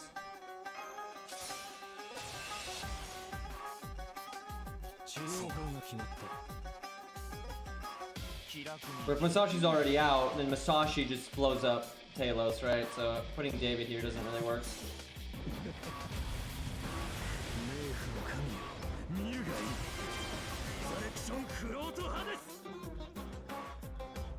That is pretty funny synergy with Arash though, because you get the overcharge damage from Asclepius and then you don't kill yourself. I mean, he'll die anyway just to the AoE, but in other situations that could potentially be good. Yeah, wow, for that much effort to be worth it, you'd have to actually break both health bars. If you don't break like that, like that's a lot of turns and resources going into not actually accomplishing much.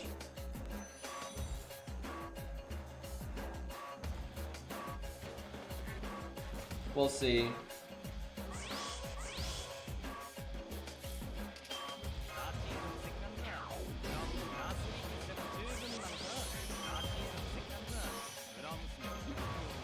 But yeah, Musashi's just not good in that role.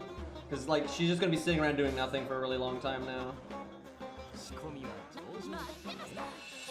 And like we don't even know who the boss is gonna NP now.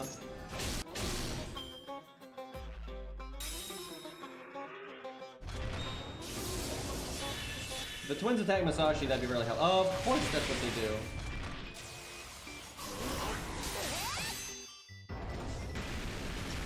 Wow. Just wow. I fucking hate this boss, dude. Like, it's just way too much RNG. Like, like, we literally we had no reason to bring David then, right? Like, no fucking reason. Good God, that's so lame, dude. And he just barely died.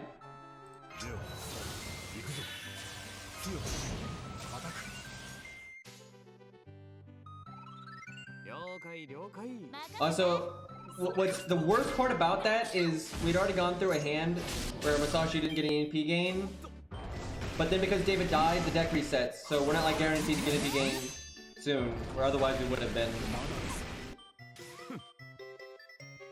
And Talos is just living so long that he's kind of ripping us to shreds here.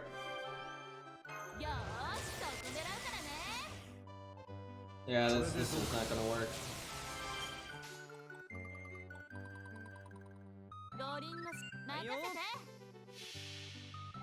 It could work, like if David didn't die, it probably would have been alright. But David dying without ever doing anything is pretty terrible.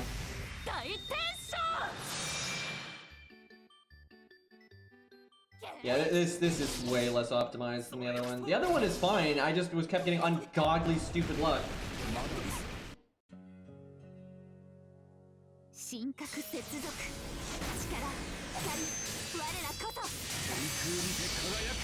Yeah, loads of people can solo this. This is not that hard of a stage. Like, look at what I'm using! Like, this is not that hard of a stage!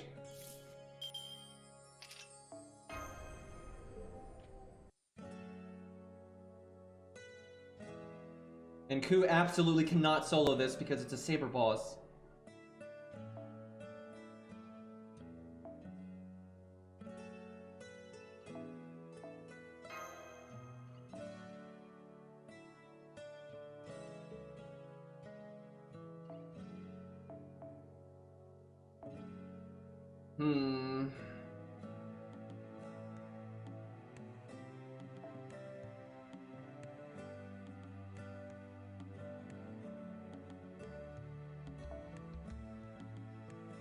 I really just cannot decide if I want to DPS on the front or not.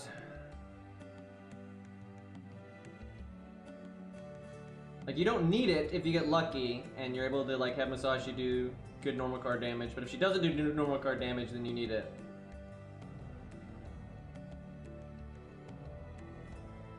I just wish I had another Berserker that wasn't Hercules, because Hercules makes this so easy, it's laughable. Also, Hercules can solo this, by the way, it's not even close. As long as you have the anti-dot command codes, but I need another Archer or another Berserker, but the only Berserker I have is Herc, and that's just... Like, you can't lose at that point, right? So it's not fun.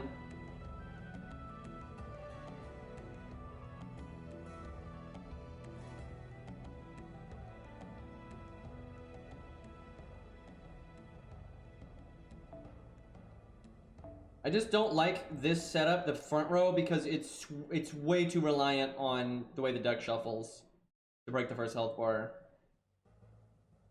Like, it's you know, it's good in terms of lasting a few turns and then always being able to blow up the second health bar, but the first health bar is just really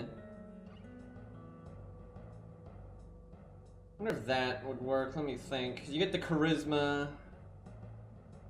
So get the triple art deck. The thing is, David doesn't do enough. No, yeah, I don't like that. If I was gonna put a DPS, I think it would be Ku, because Ku does enough to blow up either health bar. You probably want him to blow up the first one, though. I mean, Ku's fine, it's just, I'm worried it'll just take too long for, like, both of them to get their NP, and then, like, I hate when you have two DPS out, and then, like, they both get their NP, but then the first health bar is, like, at 20k, right? And then when you finally break it, because you can't use your NP there, then one of them dies. So then why did you even bring them that for that whole time, right? That's why I switched to double support, but...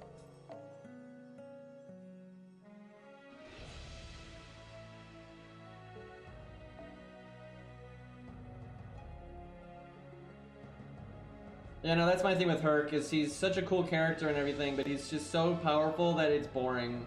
And he's not powerful in a way that it's fun, it's so straightforward. I don't mind it though when it's a truly fucking hard boss, and then so you still gotta get like a good chunk of value out of your initial team, and then you have him clean up. Like, that actually can be really fun. But, you know, if there was story replay, then sure, then you can just smash it and then come back and then do it without him later. But because there is no story replay, I don't want to do that. Okay, let's see here.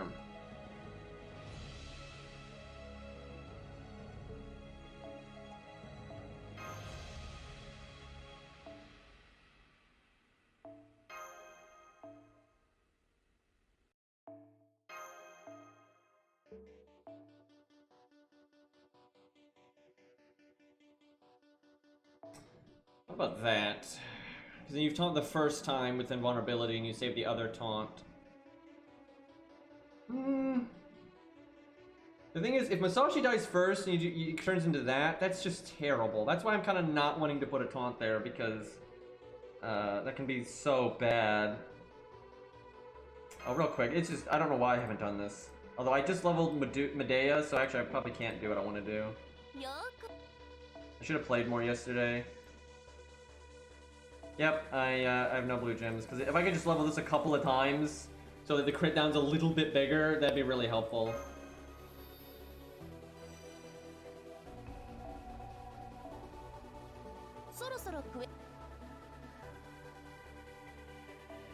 I can bring 100 face for a crit down, but I mean, Talos isn't active long enough for it to really matter.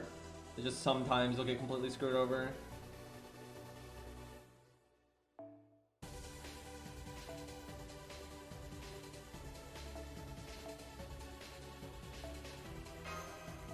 I don't know about this.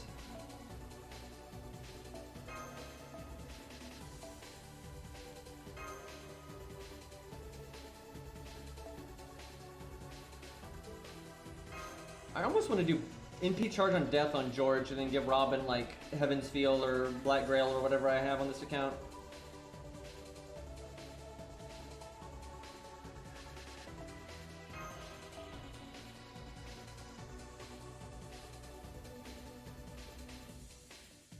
Like, only have him MP once and just take out the second health bar.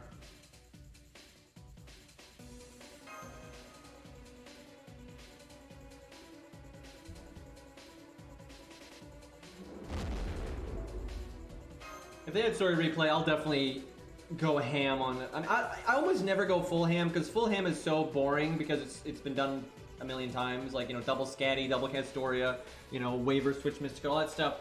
You know, it's the same thing over and over again, so I wouldn't do that, but I would bring my strong units and I just wouldn't bring like the supports that are that busted.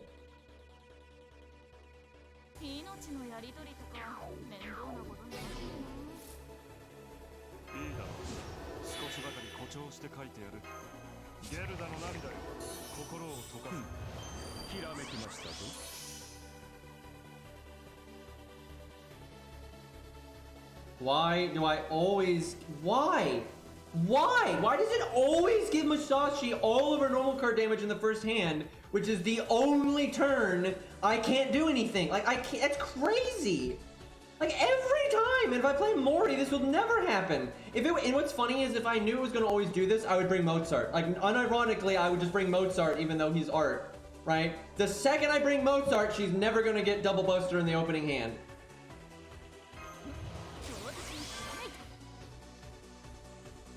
I can't stand that, dude. That is so annoying. Like, it makes this team so much worse if that happens.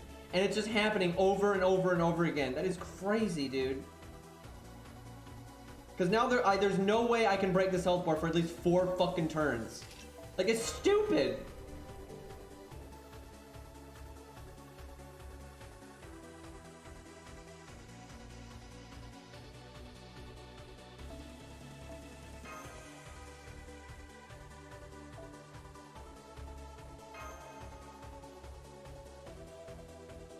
I really should stop fucking around though, just because I'm wasting so much AP. But I don't want to win and have it not be satisfying, and I don't want, like, that's why I don't want to use Herc and that kind of thing. And I want a team that actually works. I mean, the thing is, the team I used earlier was so fine. It just got such bad luck twice. That was so dumb. And now we're just getting the dumbest opening hands ever.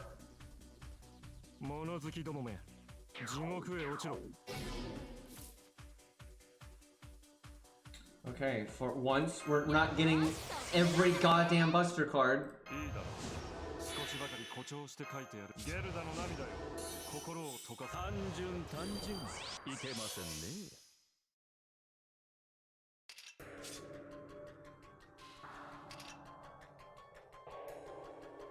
You know, I think it's not great to have Han's NP on turn 1, especially when Musashi has invulnerability and she can't take damage.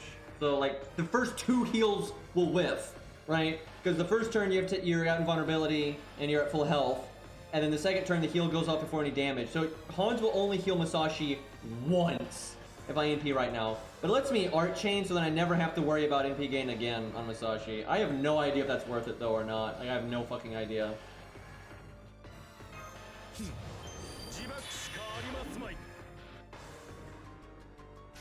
I guess what you should do is you don't use Musashi's, that's what I'll do. If I ever see this again, like we get an art chain again, I just won't use Musashi's invulnerability, because she'll probably, 80% of the time, she'll get the defense up, and then she wouldn't need it on the first turn anyway. But what I really care about is the attack up, because it contributes a lot to your breaking the bar.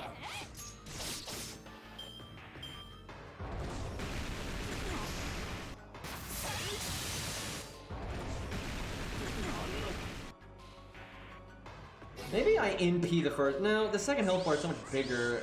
I'd rather not. Okay. For once, you know, what we want in the later hand, like that. This is normally our first hand, right? But say that's what I want to see on our second hand. That's the good shit right there.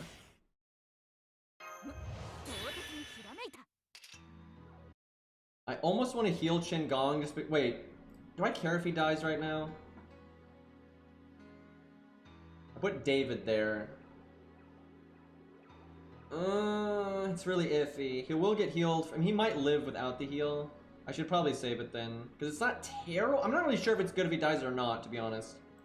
I would prefer David show up in 2 turns, not in 1 turn. Also, if David... No, I should save him, because if David gets NP'd by the twins, that's terrible.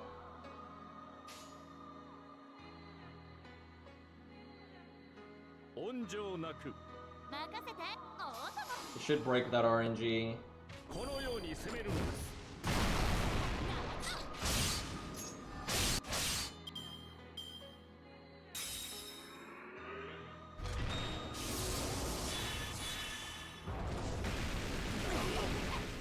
if we didn't do Chin's taunt, he would have crit right there, which would have been just awful.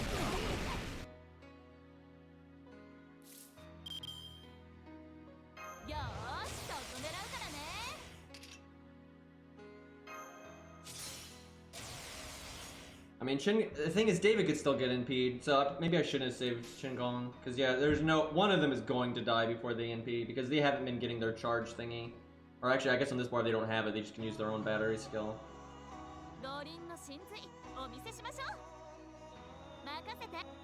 I'm not doing the Buster first, because I'm pretty sure she will break no matter what.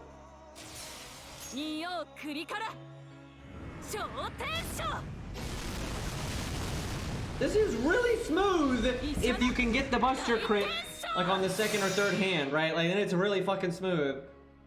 Okay, yeah, I could have done a different. I could have done just her Buster card and then actually gotten some damage in on the twins. I also wouldn't have burned myself so much.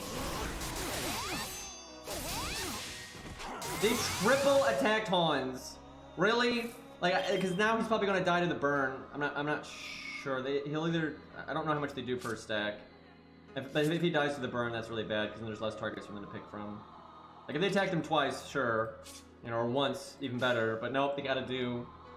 Oh, here, we'll do the... Fuck it, we'll do the heal. Oh, wait, no. Yeah, we don't burn when we attack them. That's attacking Talos. The heal should keep us from dying to the dot. Like, Hans will probably die this turn, and that's fine. I just don't want him to die before the turn switches.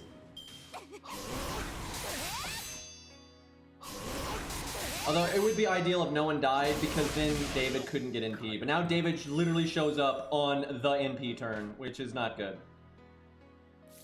Now,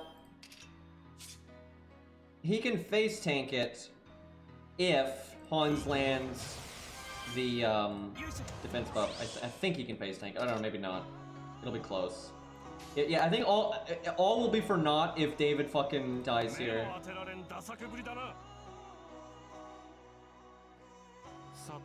Actually, I might as well do that first. It won't really matter because it'll only guarantee the buffs on Hans, but he doesn't need the repeat NP gain. If David's first skill was maxed, I'd be a lot more confident about him being able to live. But it's I think it's like rank 4 or something. I'm not sure what it is on this count. Please land the buff. Yeah, there we go. That's good. Well, David's probably got like a 60 to 70% defense buff. He'd have a 70% if it was rank 10, but he's probably at like 60. Well, that was lucky. I'm not gonna complain. I didn't want to lose the 1 and 3 there. I would have preferred they hit Hans by a lot, but I'll take that over them killing David. Well, I'm not sure if they would kill David or not. I'm really not sure. I should have waited. I should have waited for Dave to use Charisma for Robin.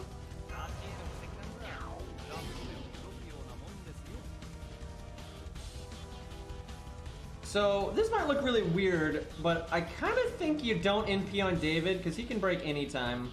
And we have an art chain, and so I think we just take that. I think I evade now, too, just to definitely make sure Robin doesn't, like, get triple Buster crit.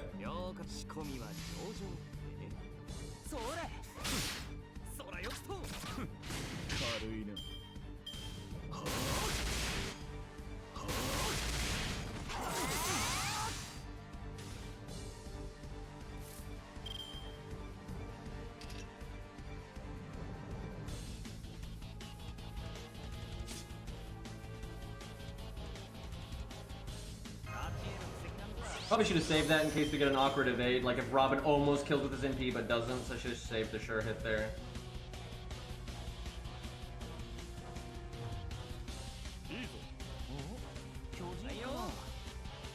But I wanted to guarantee crits because I'm trying to get Robin his NP as fast as possible.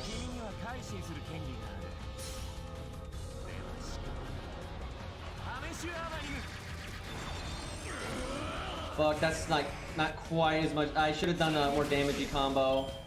Fuck, they're gonna evade. Maybe not? I don't know why they're not, but I'll take it. Maybe it's only on their second health bar they do that. Yeah, I should have done Buster. I should have done a Buster normal card in there. I thought it was gonna be fine, but clearly not.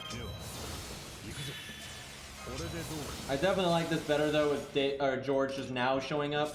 It's just bad if David had died, then it would have been really shit.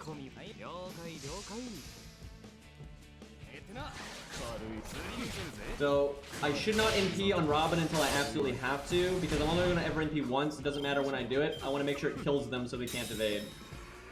So if I can get someone else's NP to overcharge it, or I can get the attack up back, or I've just done enough normal card damage, like I might as well hold it. Really? Well, it doesn't matter. It doesn't. Because if they didn't proc guts there, they would still NP, kill him, and then attack him after, and then so it wouldn't matter. It makes no difference. I should at least get to 200% on Robin. I think I can wait 2 turns though and get charisma back. And if we can get lucky here and get Robin or David's NP back, then we super win. I should go soon though because they can crit. Yeah, yeah, you're right, skill seal, yeah.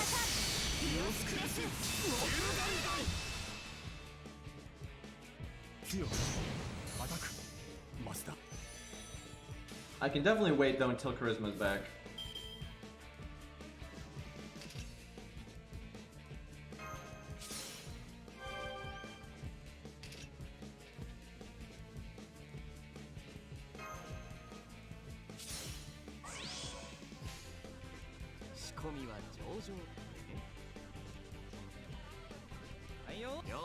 Doesn't look like Robin's gonna get his though.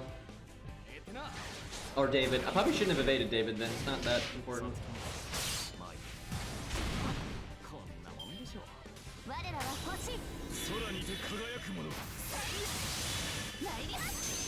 Oh my god, they got 3 NP ticks there. Alright, well, now or never, boys.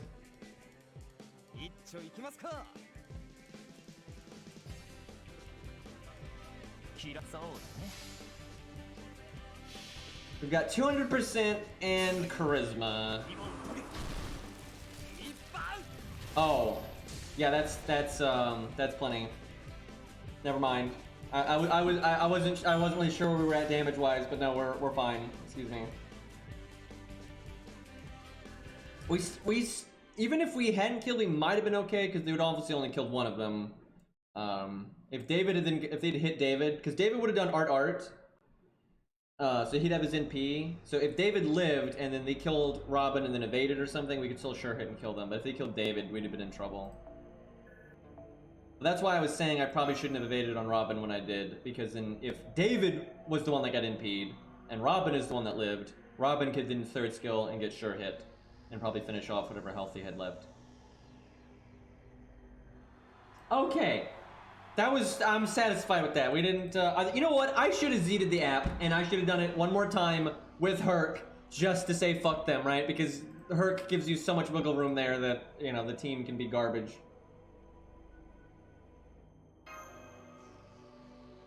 I think it was definitely right, though, focusing on making the 1 NP hit really hard instead of trying to double NP on Robin. That was better.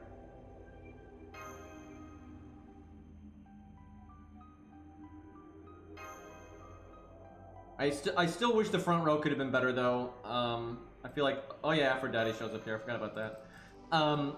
But yeah, I still wish I had found something better for the front row.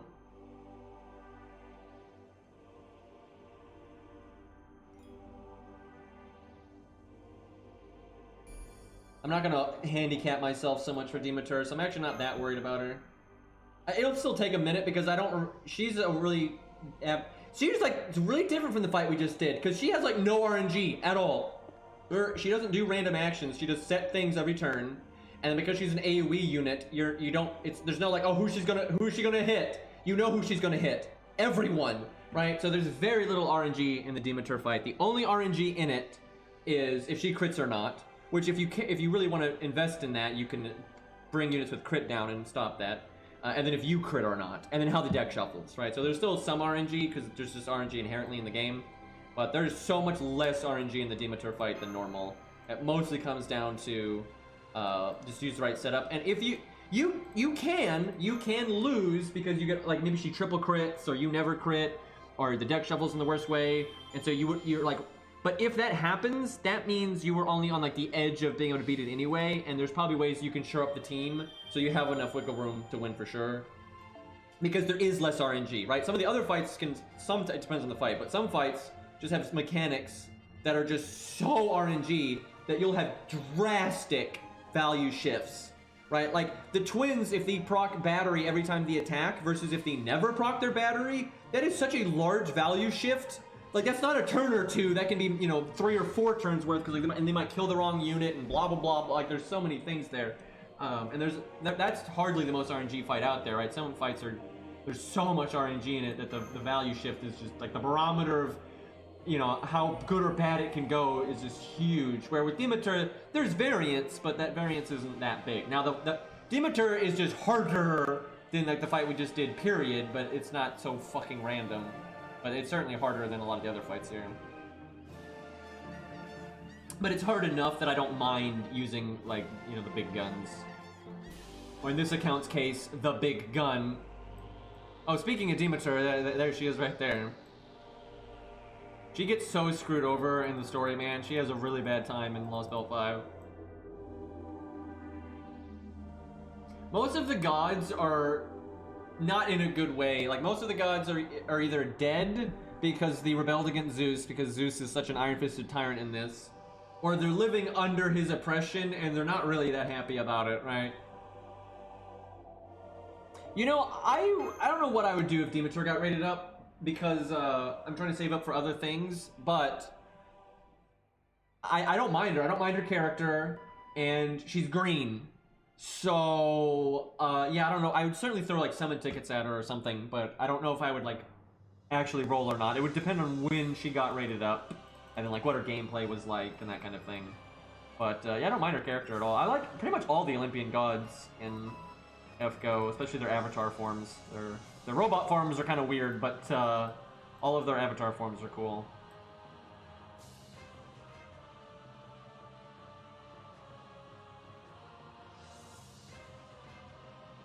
For the Olympian gods, though, Zeus is the one I'd want the most, very much so.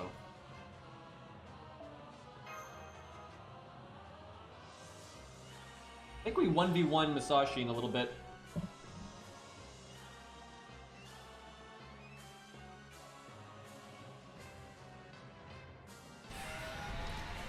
Alright, this is like before you showed up. This is so dumb. This is the one part of the story that I really dislike, because it's such a waste of like so much. They could have done so much more with these characters, and there was no reason to have them do nothing, right? Like, it's just dumb.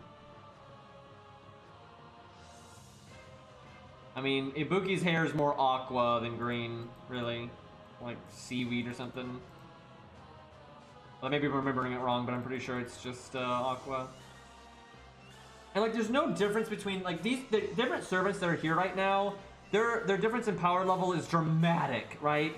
But the way the story handles them, they're all like the same, right? It's like they're all generically the same. None of them do like better than each other, right? It's stupid. Like Tesla has an EX ranked defense and offense no phantasm, and he never even uses it when it would obviously have been useful. And if he had used it, they would have done no better than like any other generic stacks that the rest of them are doing, right? Like I hate that kind of storytelling. I think Tesla actually dies right there. I know he dies to a random AoE from Zeus, just cause. I don't remember if it's there or if it's later, but yeah, he literally just dies to a generic AoE from Zeus, and he doesn't even try to defend himself just because.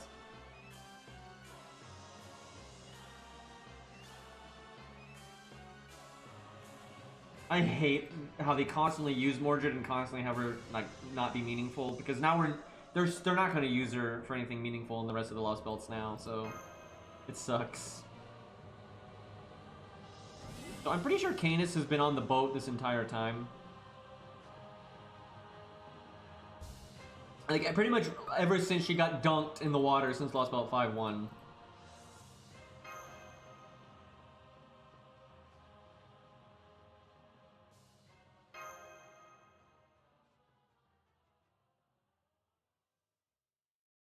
Yeah, I have a feeling we're not going to see a lot of the Knights of the Round. I think you're going to see Knights, like Fairies of the Round instead, something like that. I think there'll be at least one Knight of the Round there, probably the big Lance guy, and maybe another one. But yeah, I don't think they're either going to play a minor role or none at all, is how I'm feeling. I hope I'm wrong, and I hope it's like Camelot span. I hope Vortigern's there, and Artoria's there, and Uther's there, and all the Knights are there. Like, if every Camelot thing is there, that'd be great. But I don't think that's going to happen. I think it's going to be Fairy spam. I think Gareth might be there because they feel like the over screen time, I bet.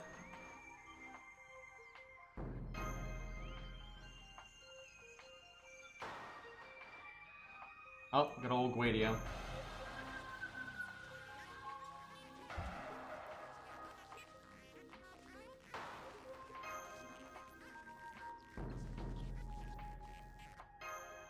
Okay, I think you have a training fight with her or whatever.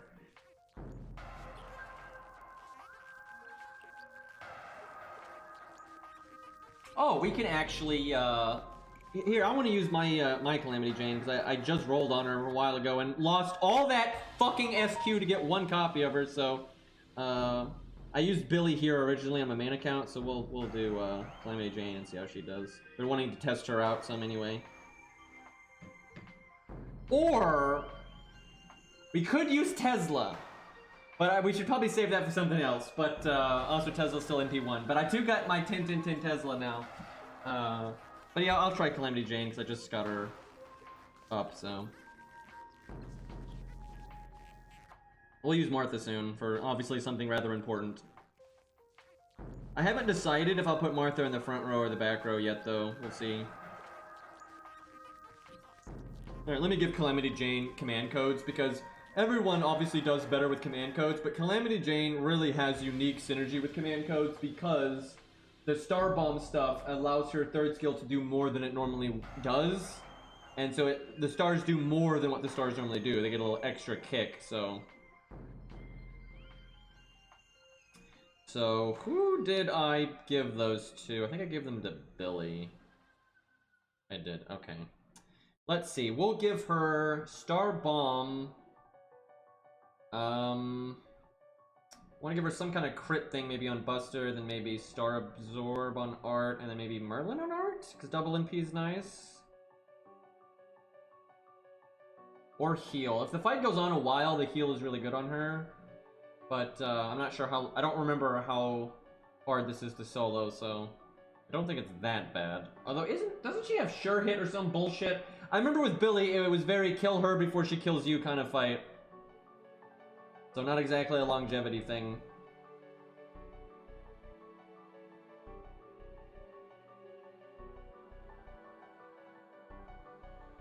I love this music so much, dude. Just Armored Core music is the best. I want Armored Core 6 really bad. And FromSoft keeps like hinting at it, but they haven't said anything concrete other than, I mean, they pretty much said like they're not dropping the IP or anything, but and they said just to be patient to their Armored Core fans, but they ain't done shit.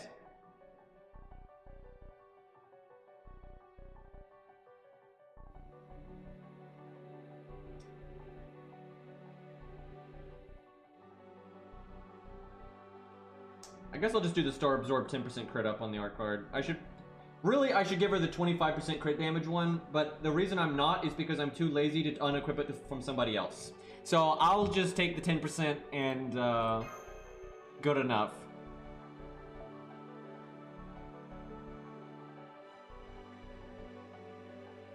Do you have to bring MASH on this one? You do. Crap. I think I might command spell Chin. This is obviously not a hard fight, but I don't have MLB K-Scope, so it's pretty much the only way I can get her out of there. So if this fight is a win before you die kind of thing, I should actually do default, not Atlas.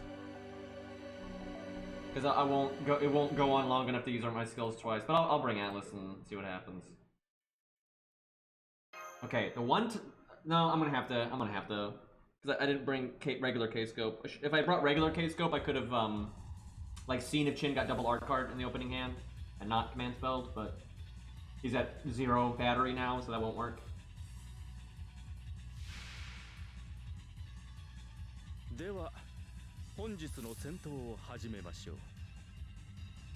But I want to use that Brave Chain first. Okay, see, we're just gonna pretend like it's a normal solo where you taunt once, die. So I'm kind of cheating here, but I'm totally taking this Brave Chain. I mean, how am I not gonna take that value? I mean, come on now, like, give me that. Because if Chin has to NP, we obviously can't use the cards. So mild cheating.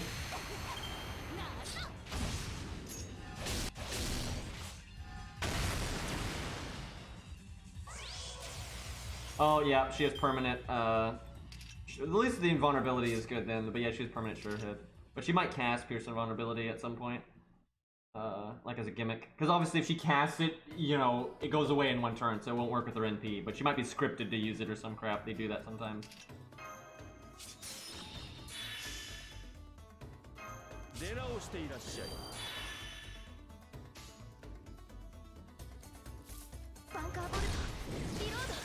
Oh yeah, we're gonna get Black Barrel soon. Like really soon.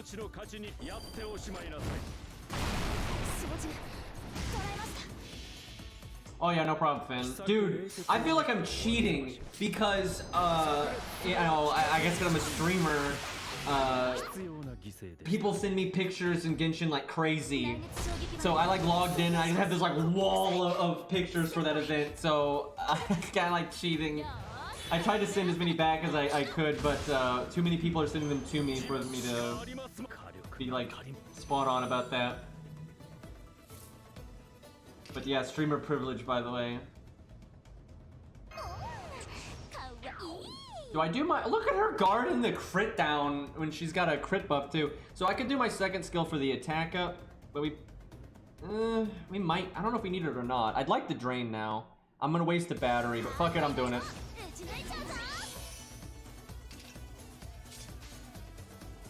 Like how we have no crit chance on this turn.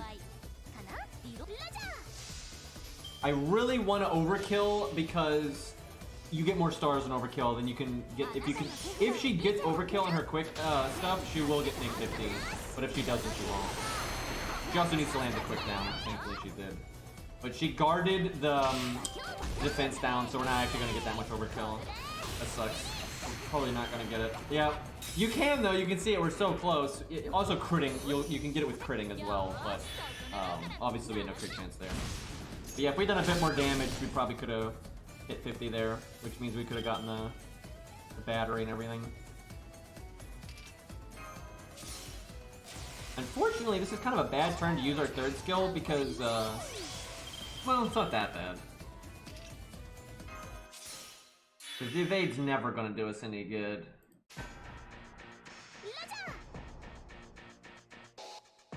Quick is not so bad. We'll do Art though, it's slightly more damage and it guarantees that we'll get our NP again.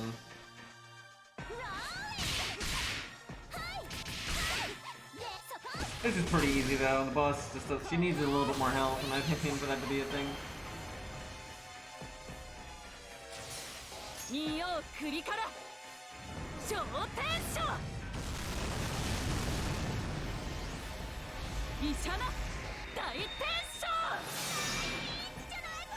Oh man, she just removed all of our buffs. Right, I forgot about that. That sucks. Dude, her voice line was perfect for that though, but we just lost our crit buff and all that, and our attack buff. Well, that's unfortunate.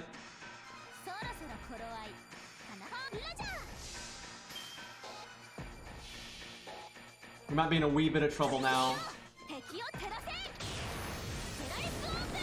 Maybe we do need that healing. Damn it, she guarded. I feel like there's just so much magic is just happening to me today. Woo! Okay, I got it anyway. Seriously, I think she guarded three debuffs throughout that. Let's see, what's her magic resist? Yeah, she guarded the crit down, she guarded the defense down, then she guarded, I think, the quick resist down at the end there. A. Why does everyone have magic resist A? But still, that's 80% on our side. I swear, they give out, like, lore-wise, they give out magic resist A so much. And it's funny, because magic resist A is actually, like, in gameplay-wise, it's actually not that good, right? It's just 20%, right? That's kind of whatever. But lore-wise, magic resist A is crazy powerful, and it makes you, like, immune to most caster bullshit. And, you know, like, charms aren't gonna work on you, like, ever, and crap like that. And it just, I swear, like, everyone has it. They just give it out so much.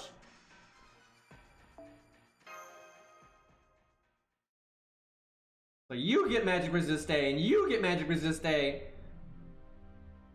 Yeah, look at it. If you go to the tab for magic resist A on the wiki, it's a huge amount of units. And then, like, A plus isn't that many. It's 3. There's only 3 units that have magic resist A plus.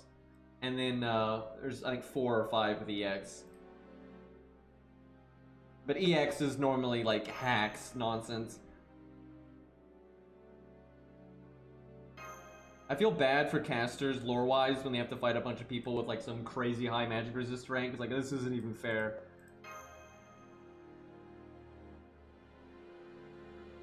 Yeah, I think, yeah, a lot of rulers get EX. I think that Tengu person recently has EX as well, but I haven't looked at, like, her lore. It may not be your typical EX, so it may not do what the other ones do.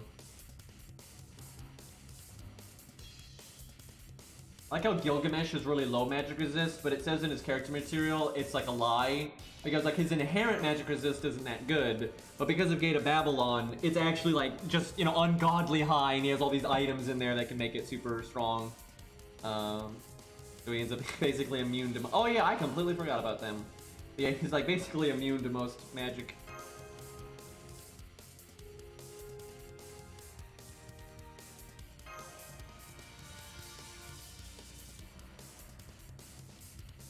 Don't you see, like, through his eyes when you figure out, like, that the Lostbelts aren't actually what we think, right? Like, he finds, like, that computer thing of, like, a message between Wadim and Ophelia.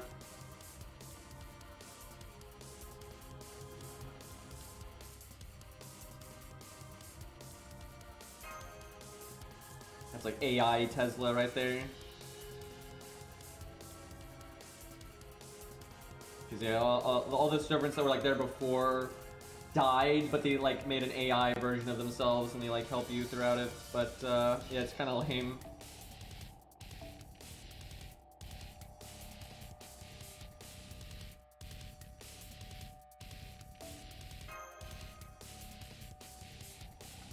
That Robin NP was really satisfying earlier, by the way.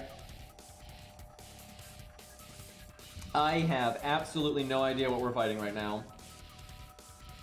Let's fucking go. Dragons. I don't know why she has MLB K-Scope equipped, but let's fucking go.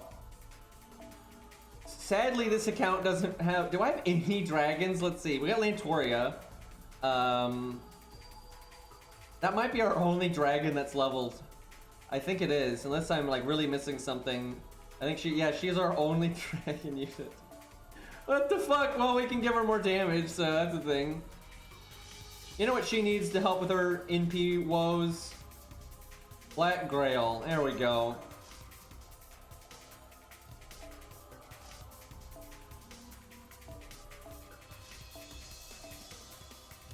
I'll bring a Rosh just because I want Bond.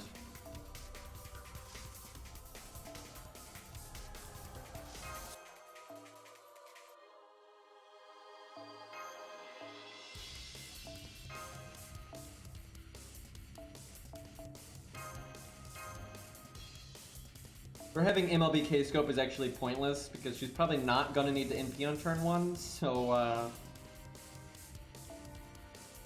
but she's a support unit, not a DPS unit, you see.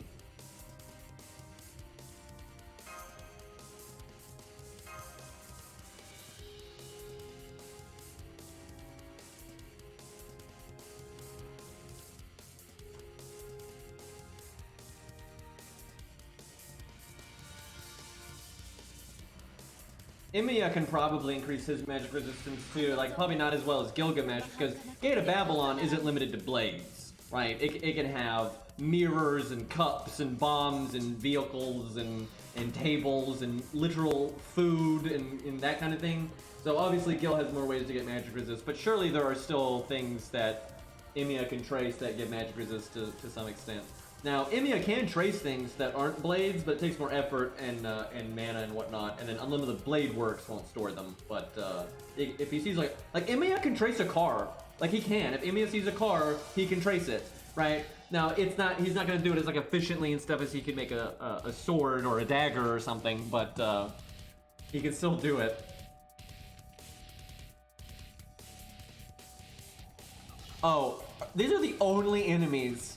I was like trying to do switch Mystico stuff and like, you know, super buff Artoria, but I don't think that's really gonna happen here. I'm actually, I kind of wish Stella's really gonna take the wind out of Lantoria's sails here.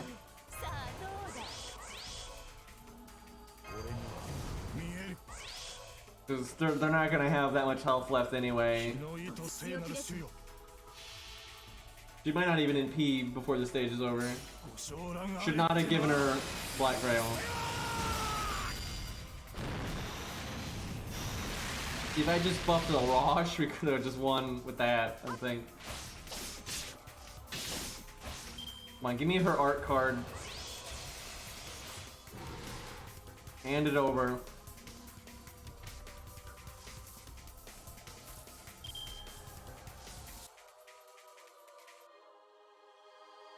Well, everyone else got their art cards. Does that count?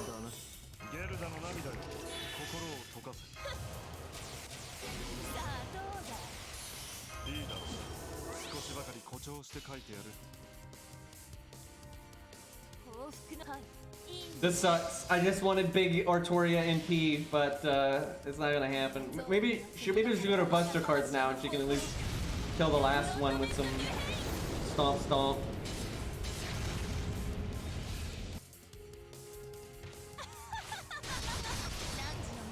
Jesus. A little bit of damage there. Who needs skill ranks?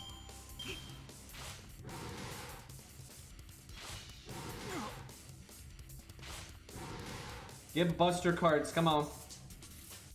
Man, the deck did not shuffle in a kind way for Lantoria. Like, not at all.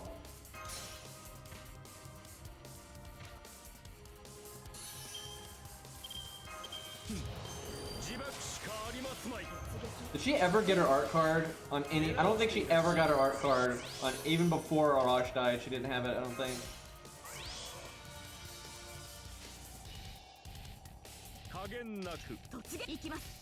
Well, can't bust her chain, but still get some decent damage here, I guess. That dragon buff. Damn. Oh, alright. That ain't bad. Hey, we got our NP, boys! Let me just, you know, go get them. Blow up the room. With no enemies in it.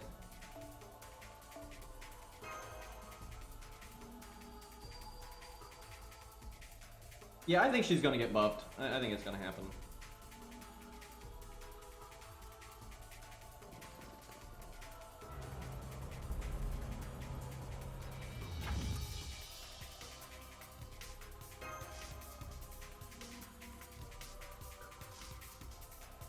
Well, at least they both have green eyes. I'll give them that.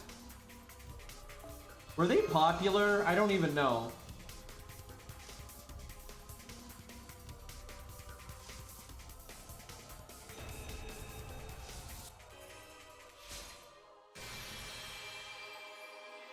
Oh man, Nash learned how to take the visor off.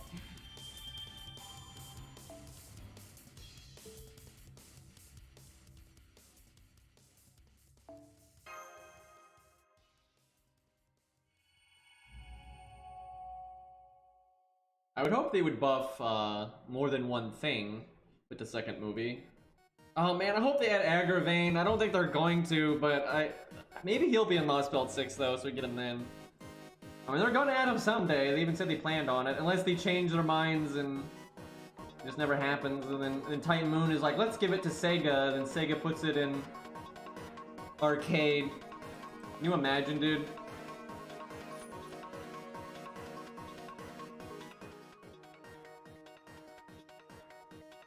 I mean, you know, it's not like Sega's gonna say no, right? So it's ultimately up to Titan Moon. I keep skipping when Zeus is on screen for like 2 seconds. There's our boy.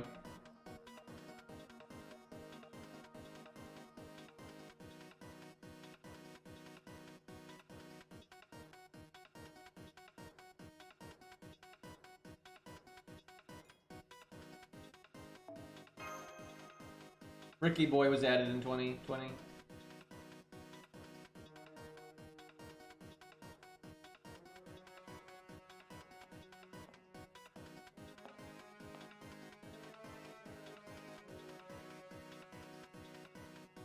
She looks like she's having a bad time.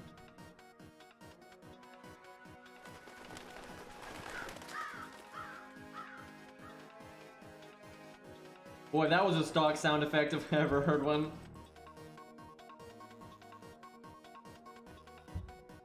I mean, we don't know enough of the second movie to know. It's like they're not gonna... If it's bad, right, if the animation is still fucked, they're just not gonna show it in the trailer, so... But yeah, it is a different studio, so it could potentially be a lot better, but it could also be equally a piece of crap.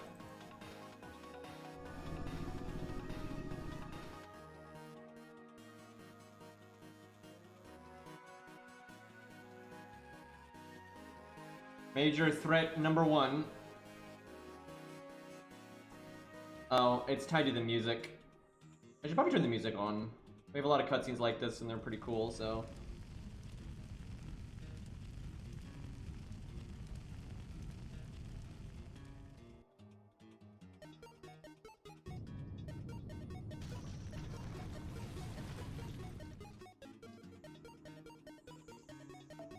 Do we fight her soon? I know she's, like, not far into the story, but I thought we had a little bit before we fought her, but she might be coming up. Oh boy.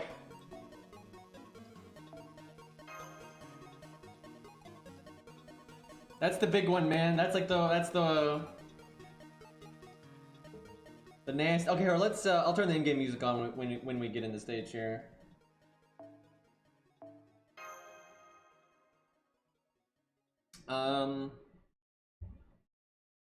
Let's see.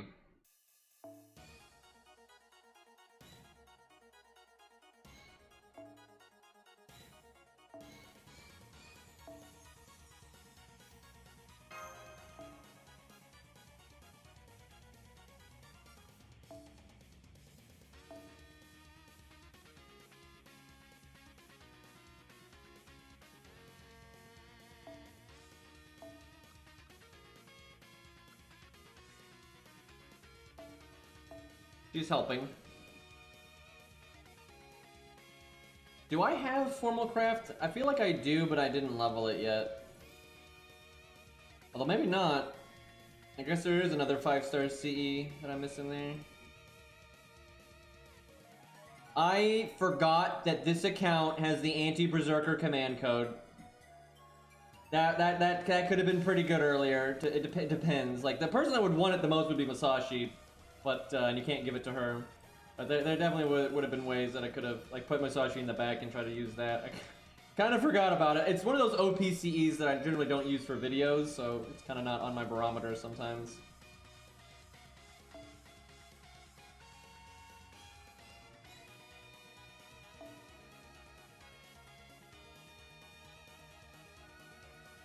F it.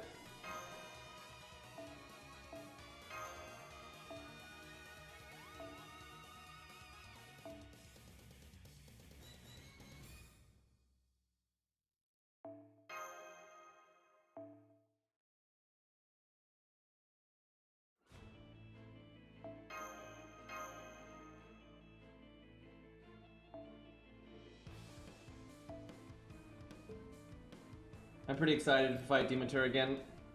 Damn it! I made this nice team and everything! Ugh.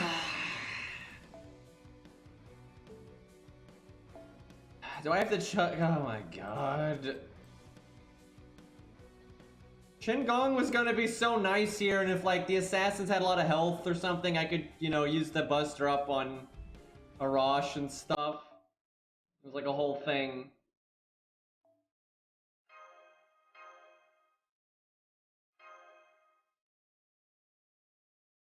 Like, Mash, you're in the way! Move! I can't see!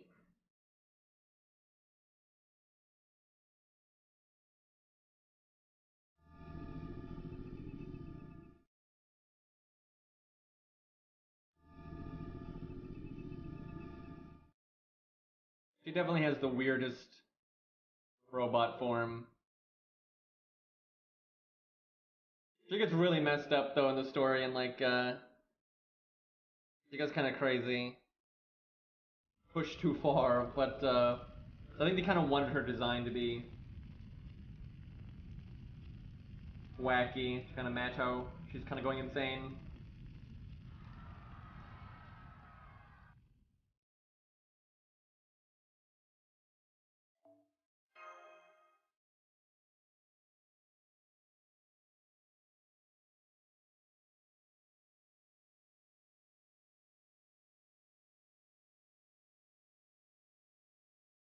Aphrodite's a decent bit further in the story.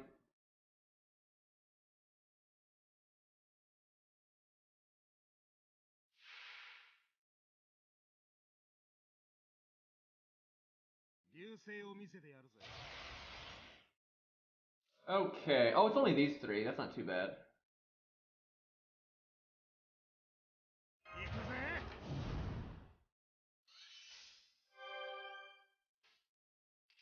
I was expecting a bit more oomph.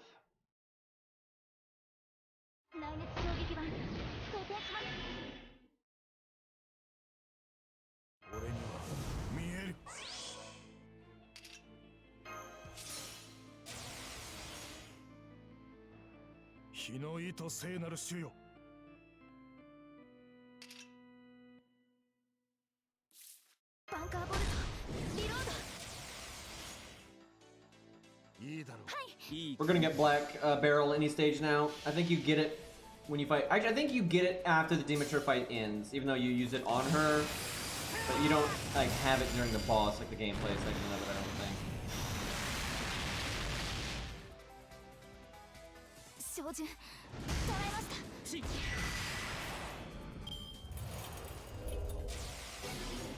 Damn it, I forgot. I should have used his third skill on himself, because he'd have debuff immunity, so the buff block would fail.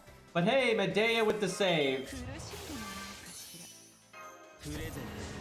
Calculated.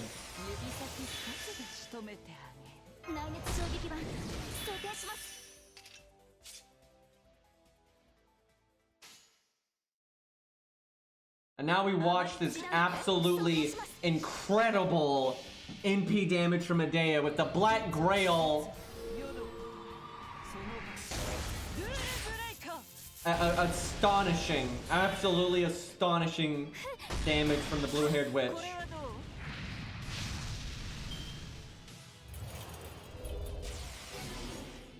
You know, the green greenies have been struggling with caster damage all season. It's been a real problem, but clearly Medea is here to fix that.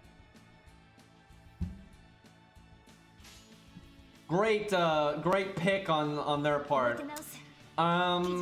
Fuck, let's see. We'll just get another one. Single target, indeed.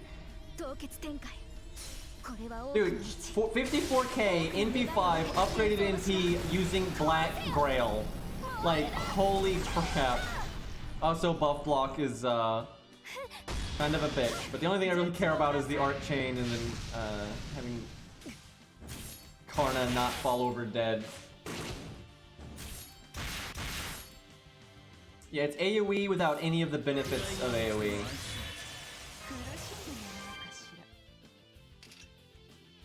And Karna had a bad time with NP gain here. Man, I want to do art quick to make sure he gets his NP, but I need to kill this thing.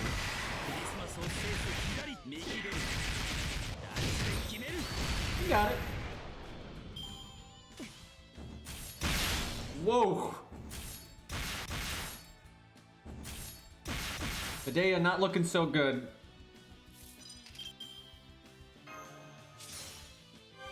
I don't know why I'm trying to save her, but I am.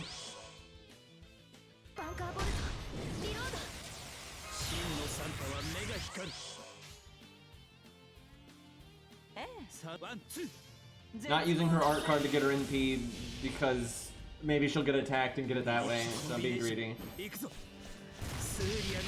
Punch it in the eye!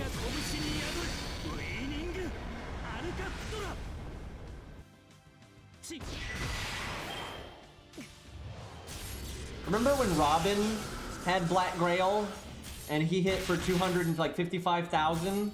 Remember that? That was nice. Medea coming in here and like, I'm counterclassing and does, you know, 50k or 54k. It's real helpful.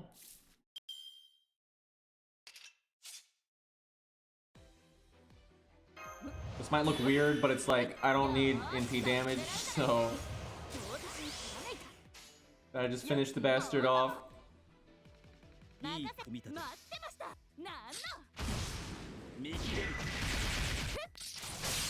Easy.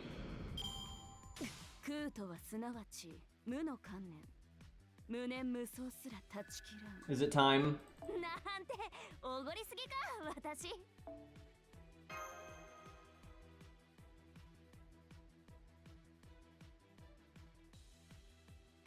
I couldn't tell you why we don't have a 3-star single target caster. It's, you know, 6 years in, I could not tell you. It's completely ridiculous, but F go, man.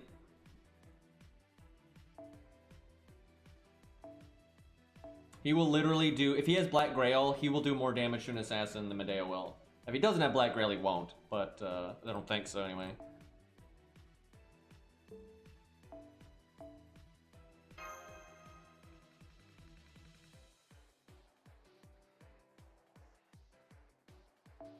Hans does like nothing, but I'm just getting him bond, so...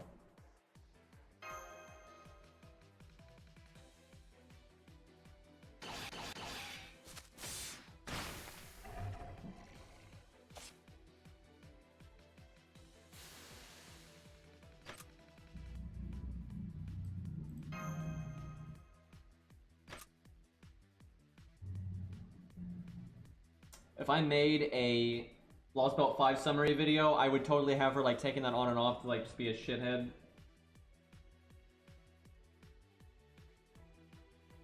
Like rolling up and down the window in your car when someone's trying to talk to you.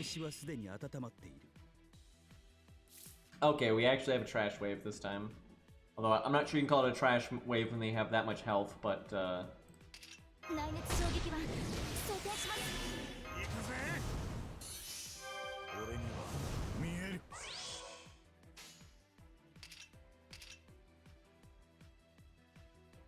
boy, Arash ain't gonna do shit here. Like, he ain't gonna do nothing.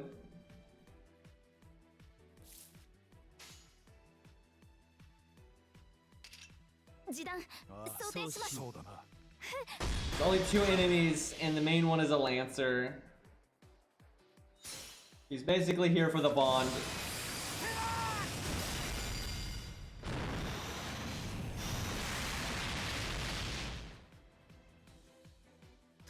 No buffs, no overcharge. Damn it, why am I not casting the thing on... Why? What is wrong with me? Dude's got debuff immunity. It's good, I swear.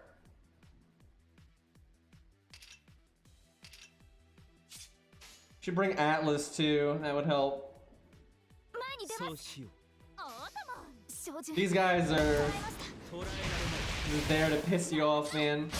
Oh, well, how about that?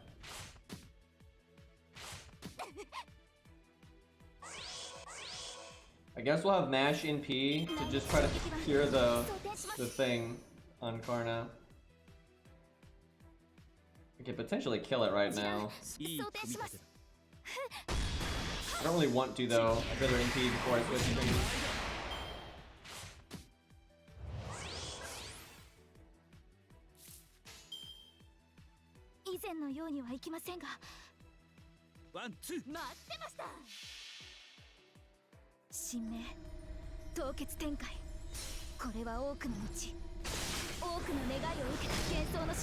Arna's third skill does not remove debuffs, it just gives debuff immunity.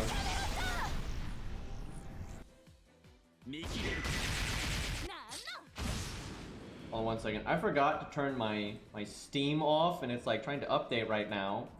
Let me just nuke that. There we go. I know what. Yeah, I need chat to tell me. Like, that's not even remotely relevant. Masashi didn't get debuffed. She was in the back row, and I've been using her third skill to remove debuffs all stream. Remember that attack down, Stargin down debuff that we got at the start of the Talos twins fight? Remember that?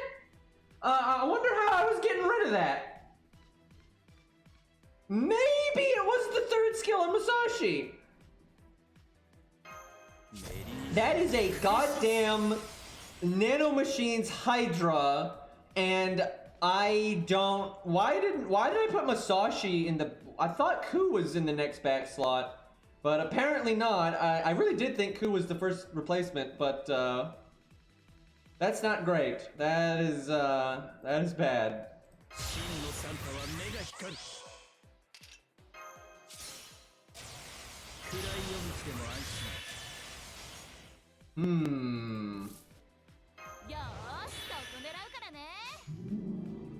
Santa Claus の出番というわけか。ピリッシュコンビネーション行くぞ。スエリアの力へ我が拳に宿れ。ウィーニングアルカプトラ。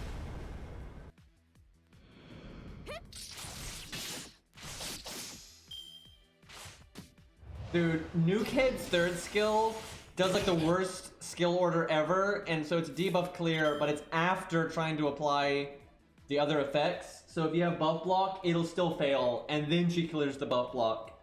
It's like, really? And there's a bunch of other units that do it the other way around, where they clear the debuff first, then try to apply their buffs. Although there's plenty on both sides, so.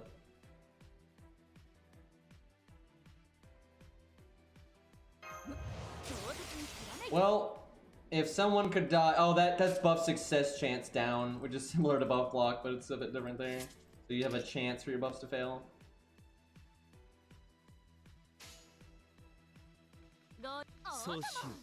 I don't know why I'm bothering to do the quick attack. Like, I'm thinking, oh, maybe I'll kill it, and then we can target switch. But it's an archer, so it won't go anywhere. Where's my Ku, man? Don't remind me, it feels bad. And then you got Eris over there with her stupid insta-kill before damage on an AoE art NP. That's great.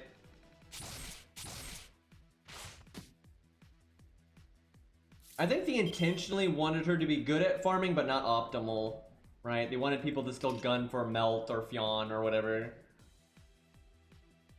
That seems to be what they do with welfares a lot, where they're good enough to fill the role, but like, there's still things you could Gasha for to replace them. Then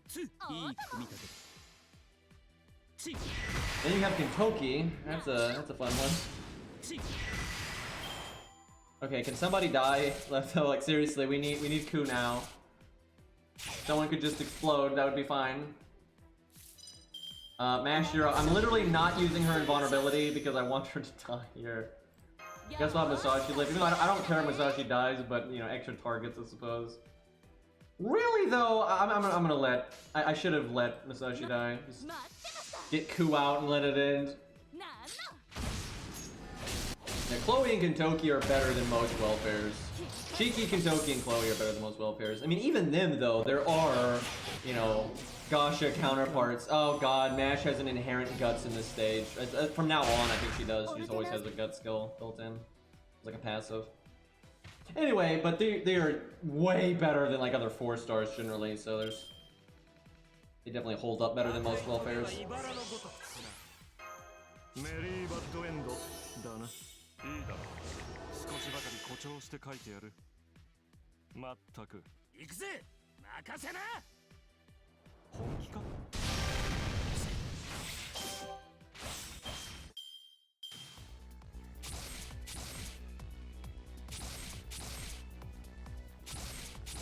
Close. ゲルダの涙よ。心を溶かす。 Alright, fine. I'm gonna save Masashi just so I don't have to watch the death animation. I don't know why I'm healing her though. いい、もう締め切りか。仕方ない。 This would have been so much faster if Ku was where Masashi いい was. 時代だ。資料集めにはことかか。損なうたびに思い出すがいい。メルヘン・マイネス・レーベンス。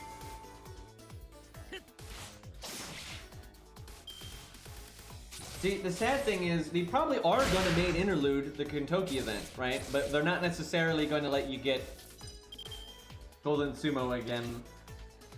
Also, it might not be anytime soon. It could be way down the line. Who knows? It's not like they put out main interludes at a good rate. They really don't. They're quite slow.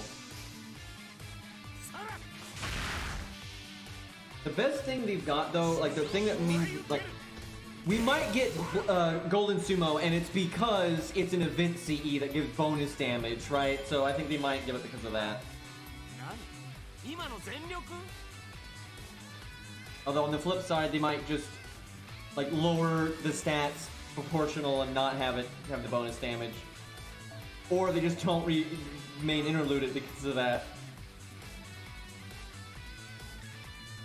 No, I don't think DW thinks it's as broken as those, and it's not as broken as those. I don't think they're really avoiding adding it. It's just they don't give any CEs for main interludes up to this point. Now, you know, CCC was handled a bit differently than other main interludes, so maybe they will start adding them at some point because they don't seem to have a set formula. But I mean, they're not dodging it. They've added it as much as any other free CE. Generally, when it comes to freebie event CEs, they're available twice, and that's it. Right? And Golden Sumo was available twice. You know, they gave it out for free twice. Now, what I do think that they kind of avoid is just attack up. If you look, there are very few CEs with attack up. It's not common at all.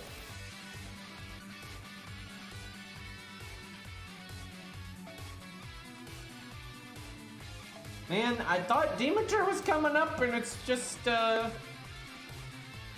not that. Wait, is this her? Wait, do you fight her once with that's bullshit?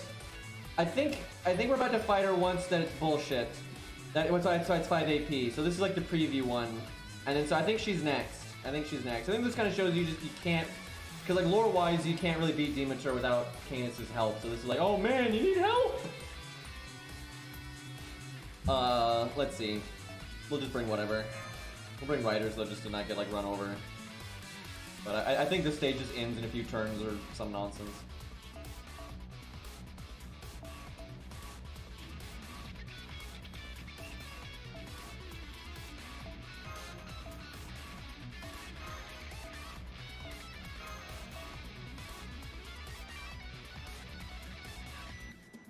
George actually can be a cleanup unit here. I guess the emitter might happen, we'll see.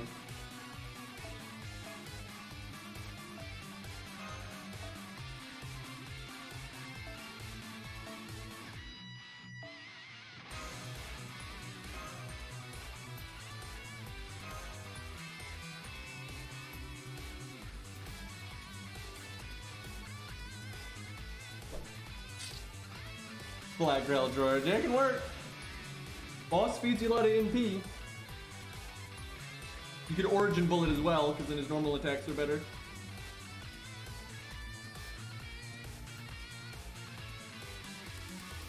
I haven't given this account's George attack foes yet, though. Maybe now's the time, we'll see. Alright, we'll turn on the in-game music. 誰？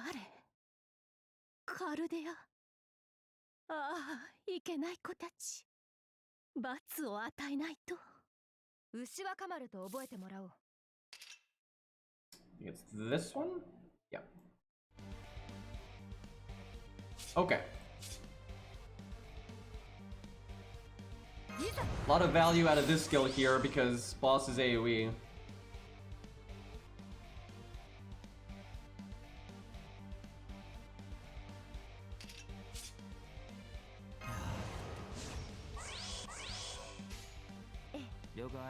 Guys, Ricky didn't die in Lostbelt 5-1. See, he's back. I like how you're just hitting, like, that would do nothing, right? Like, that doesn't seem like an important part of the robot here.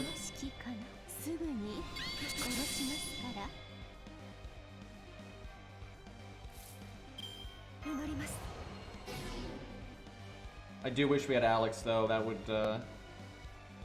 really help out here. Oh, what am... Yeah, he's not that low yet, excuse me.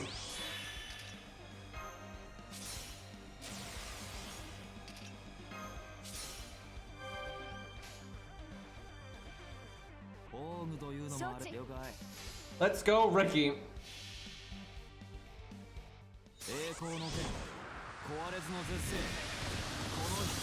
I have got to put that in slow-mo only.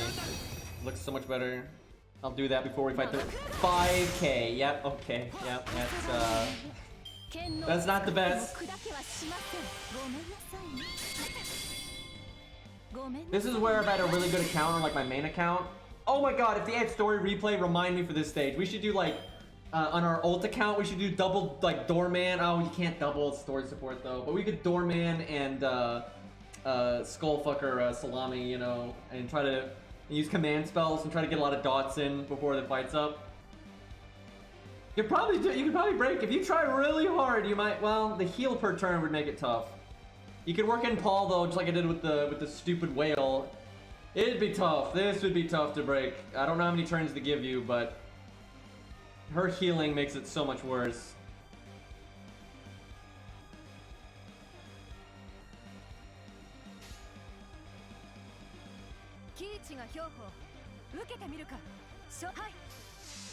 How much damage is Ushi gonna do, chat?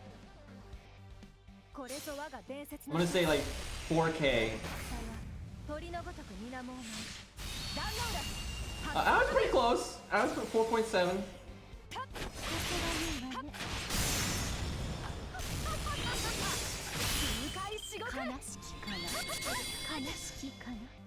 Look how Ricky's getting his NP nice and quick. Too bad it doesn't matter.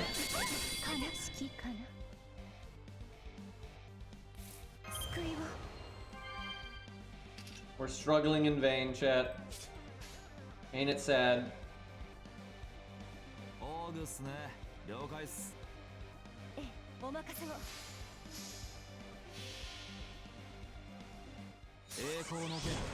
You know, I should have been paying attention to her turn order, because it wouldn't surprise me if the turn order on the preview fight is the same as the real fight. I do remember she cast the damage cut and defense up on turn 2. But I need to know when she quick charges. That's like that's so important to know the order on that stuff. That is the one RNG thing right there, is the crits. That is not set in stone.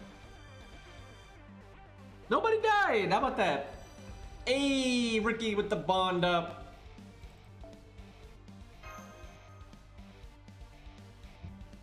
Medea did more damage than Ushi, therefore Medea is a good ST caster. I mean, that is clear logic. I think Bedivere would agree. You know, ducks and all that.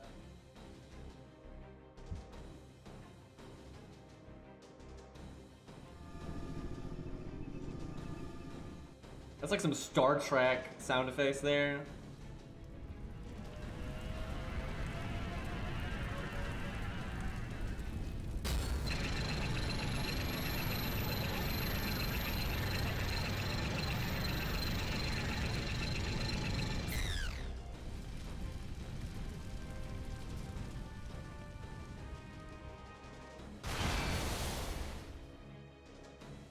I'm pretty sure you're like getting your ass kicked right now.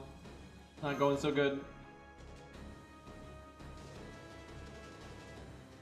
I wish we had like a upgraded Beowulf. That'd be a fun cleanup unit here.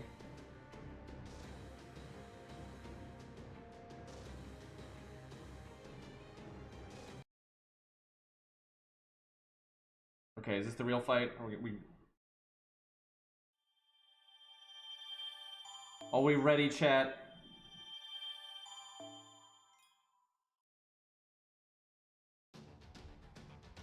Nope. It's not the real fight. God damn it. Game. Please. I wanna fight the egghead. It's hard, boss.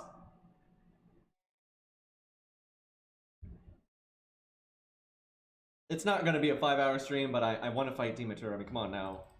You think I'm gonna stop when Demeter's like theoretically close?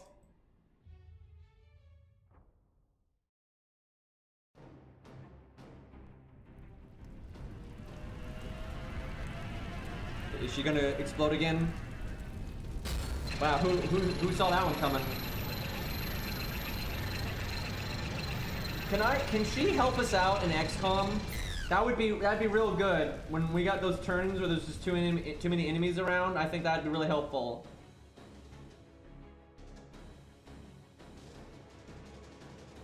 The Legion. Did she kill her own guys there, or did they just die to Masashi?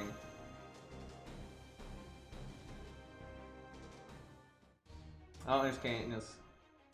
I almost said Canis, dude. What the fuck? Characters literally have nothing in common, by the way.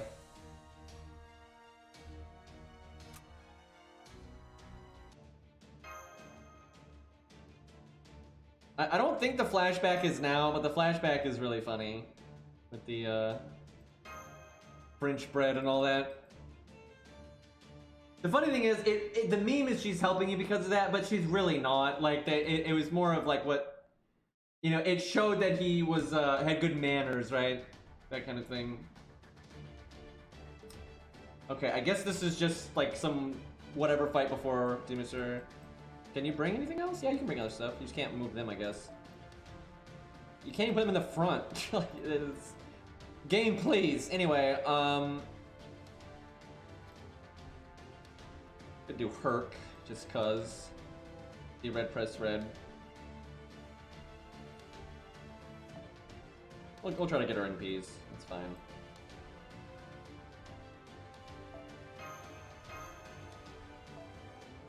Dude, this Canis though. Look at this. Look at this shit. Doesn't have foe items, right? Not fucking doesn't have 10k attack because the CE doesn't give attack either, right? Like what are we doing here? Messing it up.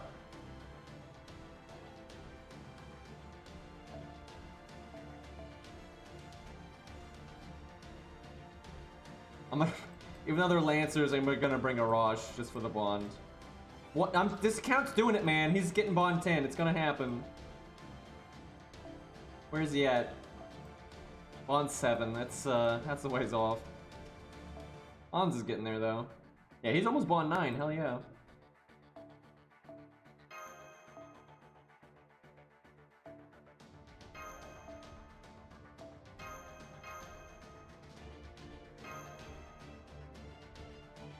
Yeah, at least she's 10, 10, 10, and see, she doesn't have any buffs for her to not get.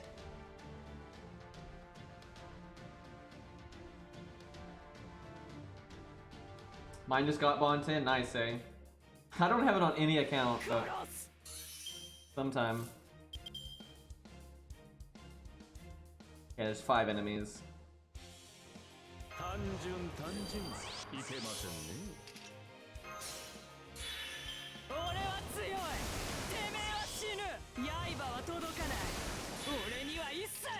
Chat, because this account rolls story so much, after we beat this, we could theoretically get Canis, right? Because most of my accounts, you don't roll story after you play in the account for a little while. The question is, will it ever happen, though? It'd be so pointless if it did, though, because my main accounts is so much, you know, it's NP5, level 100, all that nonsense, so... But she's just a 4-star like any other, so it could happen.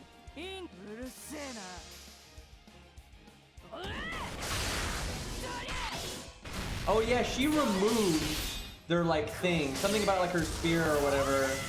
She like removes their thingy. It's like a story stick. And it's like that in like every fight from 5-2.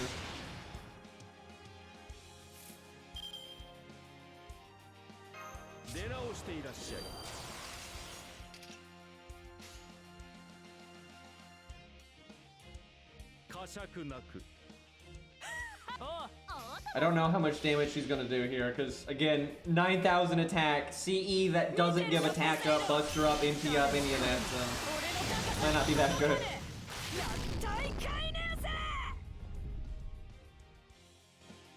It's alright. Good enough.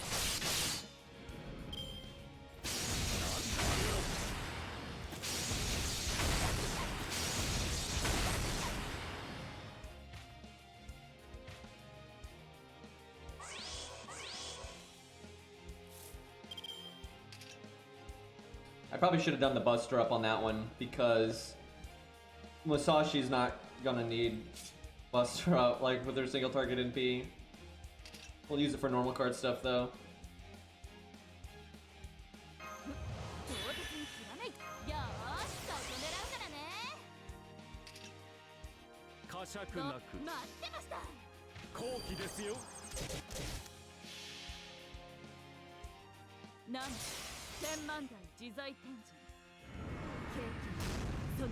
See, if you were like a group of servants fighting an Olympian god, right? On the one hand, you might say you want a tactician on your side like Shin-Gong to help you out, right? But on the other hand, you're actually probably more likely to die because of Shin-Gong than the Olympian god, so... Like, how helpful is this really? I wanted Musashi to get one of her 3 Buster cards, because I could double Buster up, but, you know, we'll win here anyway. By the way, her first skill is really good for NP gain, if you hadn't noticed.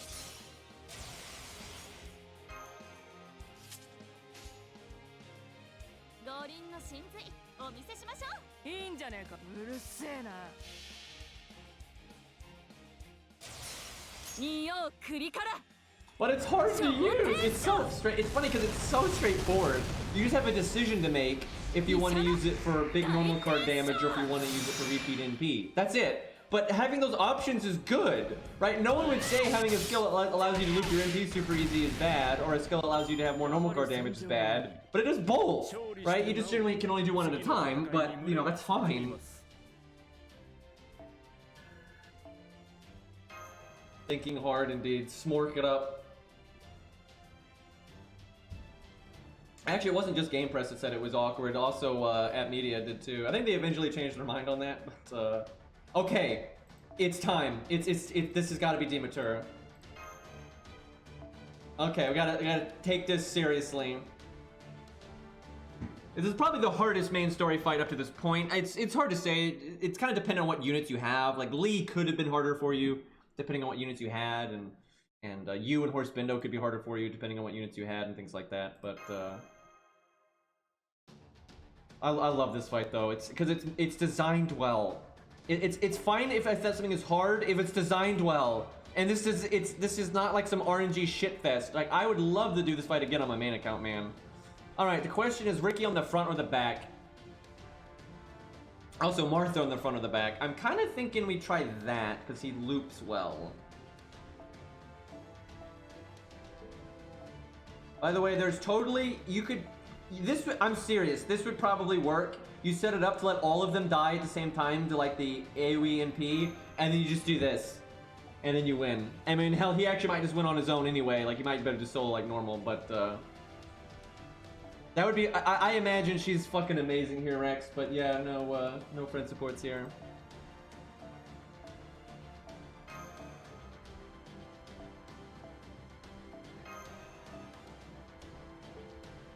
I don't know if I want David or Asclepius. What do I want to do?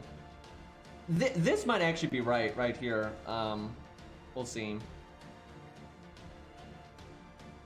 Canis is the most likely one to die first because she's not counterclassing, and it's just not worth like putting resources into her like the Mysticode Evade or stuff like that.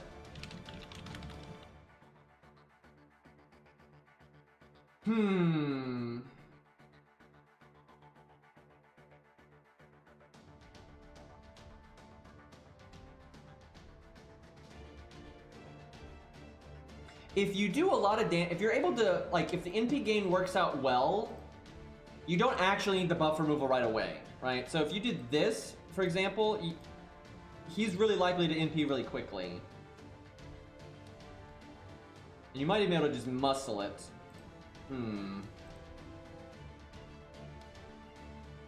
Now, you'd have to NP on turn 1 for that to be worth it. Because, yeah, she cast it on turn 2, is when I think she cast the thingy. I really do wish I had Alex then.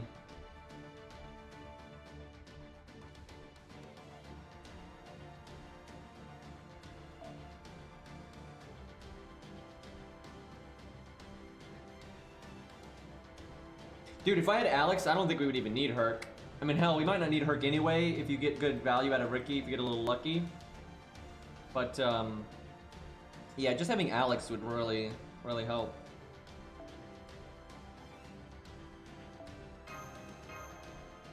Alright. Atlas or default? There are debuffs here, I remember that. I don't remember what they are though. I remember it was something weird. Well, I'll go with default for now, and then we'll just, if we're like, oh god, we really need Atlas, we'll switch. Yeah, honestly, Ricky Boy's way better than him for this. Just because, I mean, you could use them both. You know, literally throwing all your best riders at it's a good way to beat it, to be honest.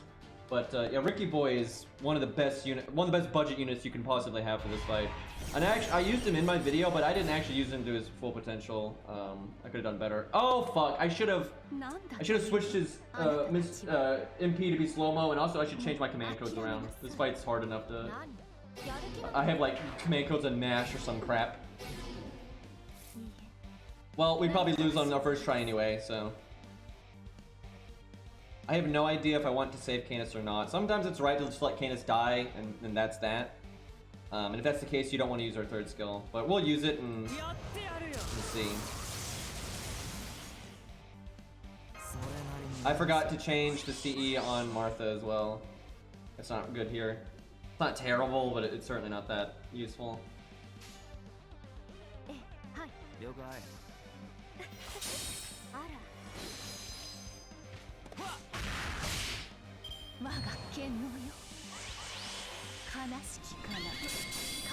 I might use Zushi, man. Like that attack being AoE with her NP gain up. Like you'd like to NP right now, like for sure. All right, let's pay attention to what her actions are, because it's rather relevant here. So turn 2 is a defensive damage cut. Or turn 1, really. If she does it as her first action. And then it's charge. Okay. That's good to know, because she follows like that pattern, so.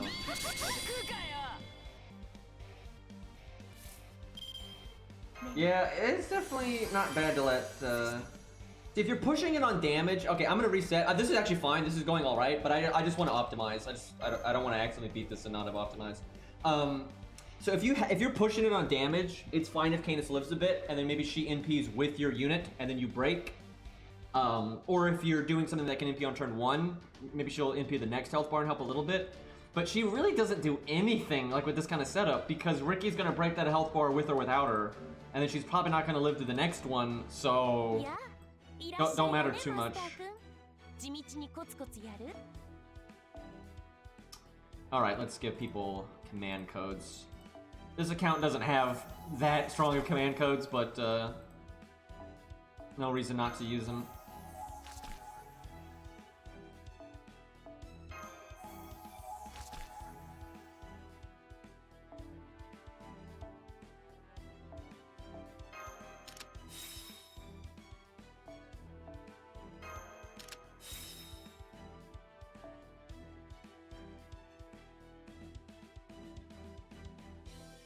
Why am I scrolling down for MASH? What am I thinking here?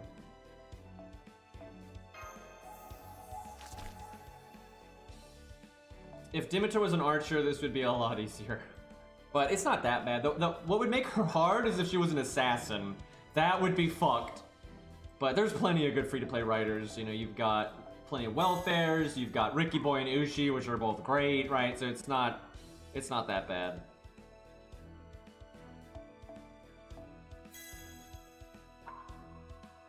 Make Ricky Boy a bit more consistent here. Like, why not?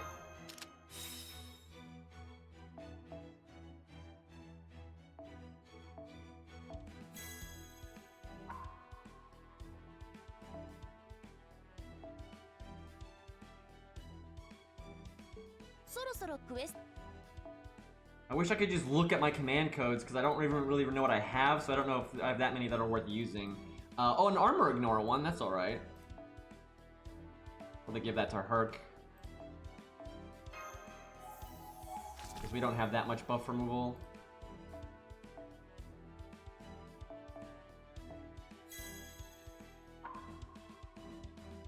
This account might have one of the ones that removes a defense buff, but I know the older ones of that it certainly doesn't have, but they might have added a newer one.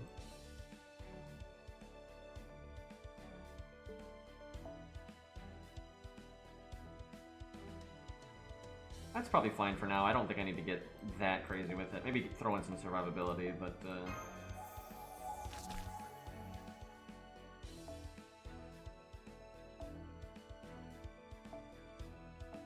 okay, I think we're good to go here.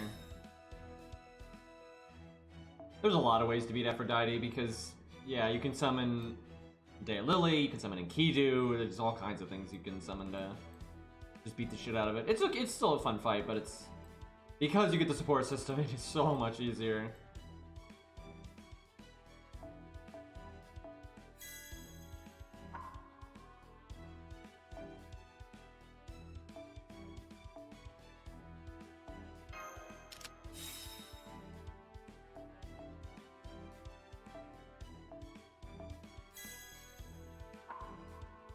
Alright, let's go.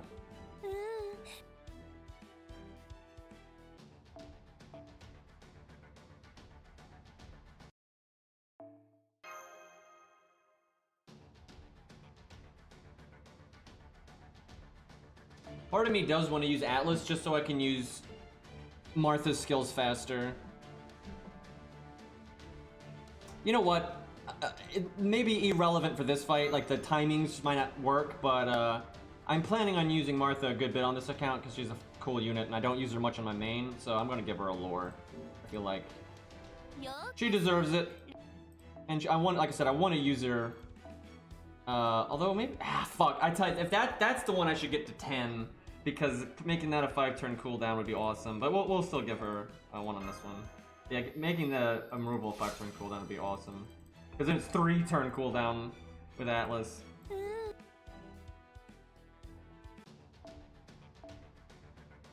But there is a debuff in this fight, but I don't remember what it is, but I know there's some kind of debuff in this fight.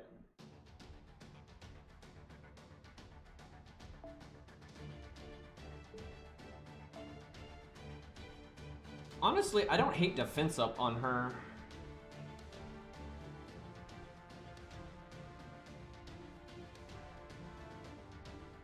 I don't know what to give her. You could even do this to randomly get crits on Ricky Boy occasionally. And you can go for damage. It's okay if she does damage, but she's just in P1, so do that for good normal card damage if she happens to get them. Although I wouldn't mind that on like maybe Ushi. That's totally viable though if you do that, because yeah, it'll slow down your first NP, but he loops well enough that could be okay. I might try that just so if you need to get some normal card damage in there.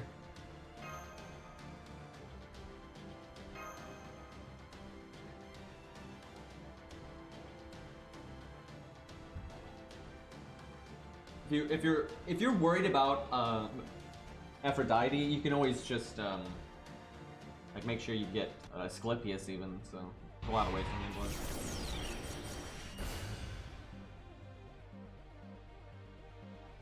I wish her CGI was better. It's not the worst ever, but it just stands out a lot, especially because she's so large. You can just so clearly see that she's a 3D model.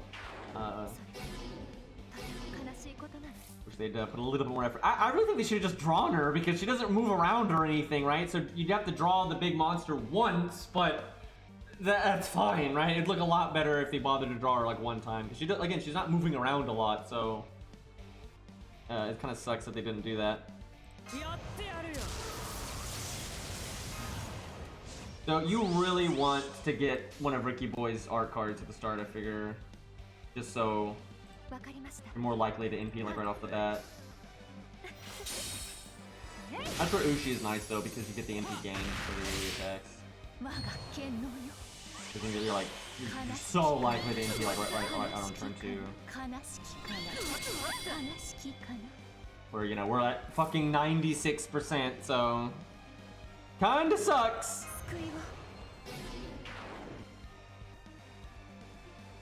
I'm gonna do this just for the attack down.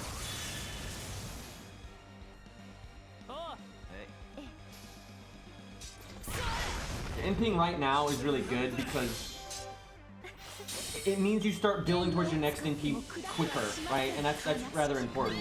Because look, I'm gonna whiff a lot of NP. Like all this NP right here could be towards, I could be already so far along, you know, to the next one, so. I think we might want to start with Ushi because Ushi has her own evade skill. I don't think I thought that one through. Yeah, I think we probably should use Ushi that way then.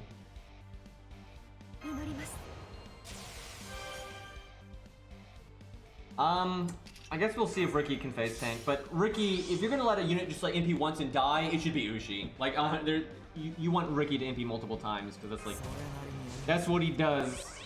I probably should have saved Canis's attack down for this turn then.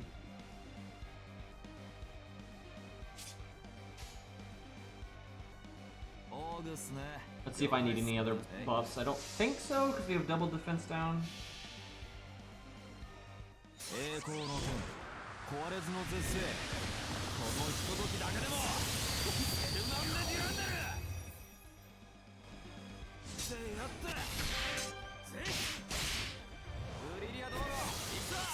I don't know, maybe we do. That's so much damage, we might be able to not start with Martha, and then you can put Ushi in the front, and with the NP game thing, we'll get a lot more NP buff. Oh, right.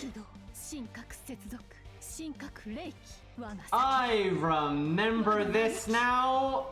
You do not want to break her health bar on the turn that she NPs. Cause, yeah, I remember this now. Yeah, that's not like a thing she does, she's scripted to do before her NP. That's what she does when you break her health bar.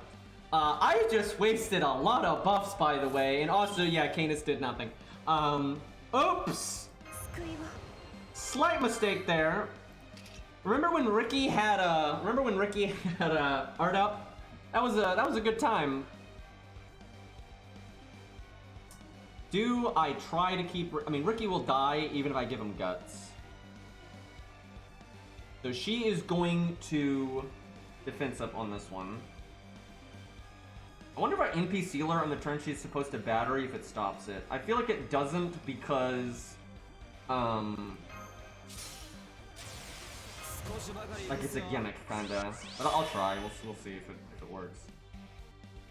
If I use his third skill, I could give guts. You know what? Let's do it. It's not gonna save Ricky. Like Ricky's fucked, but it might keep Martha in it longer.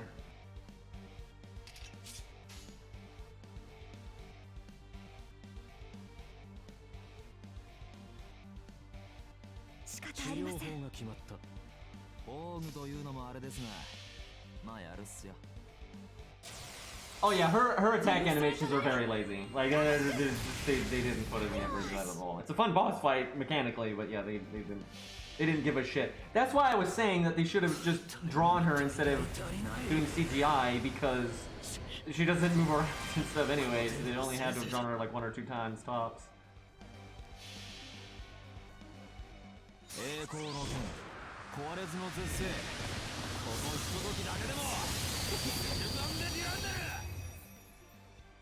Jesus, Ricky with the damage! Fuck! My god! And he didn't have his he lost his buffs, right? He could have had his attack up and art up and done even more there. By the way, Ricky's a pretty good unit, by the way.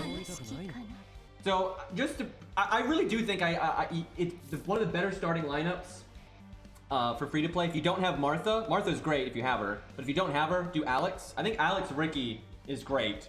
Like what we're doing, you could do with Alex Ricky. Now, you would probably want to save scum or replay until you get Ricky's NP a turn sooner than I did, so you don't have that stupid fucking turn where you lose all your buffs and then get NP'd in the face. If we had NP'd one turn sooner, that wouldn't have happened.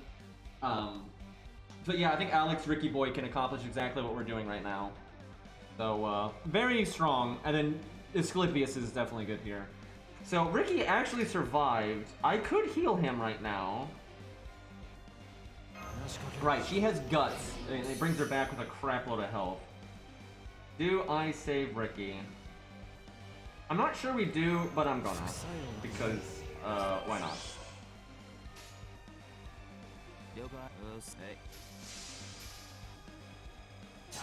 Yep, really, if you're going budget, Ricky Boy is just, he is the way, like, so much. If you make the whole team, like, supporting him, I think he can really, get the job done.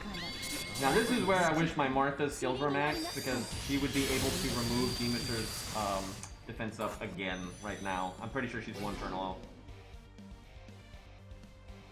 This is where I kind of wish Ushi was someone like Fuma or Mash, something to keep Martha alive longer. Or no, she's 2 turns off, so you'd need Atlas. She might live, but I don't think so. I think she's gonna. She think this is a quick charge turn, so yeah, I don't think our NP seal thing worked. I don't think, or did I do it too soon? I've kind of lost track of where we are. I'm hoping this is not the quick charge turn.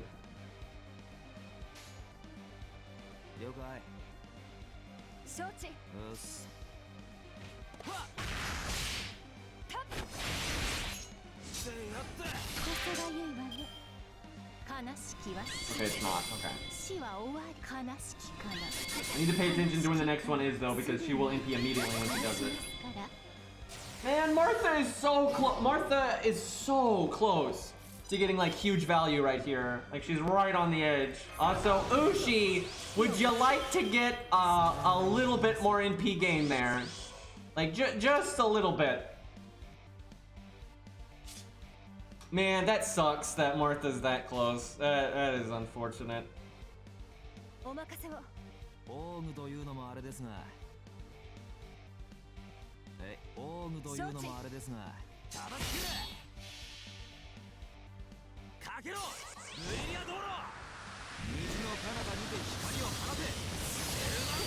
Yeah, overcharging Ricky would have made Ricky do a bit more damage.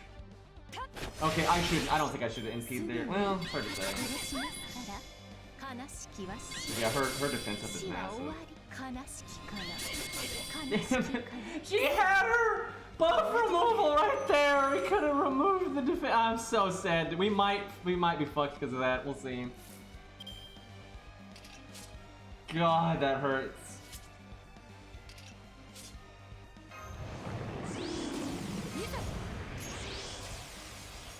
This is the last turn of her buffs, unfortunately. Oh, most of them. Or the quick up one.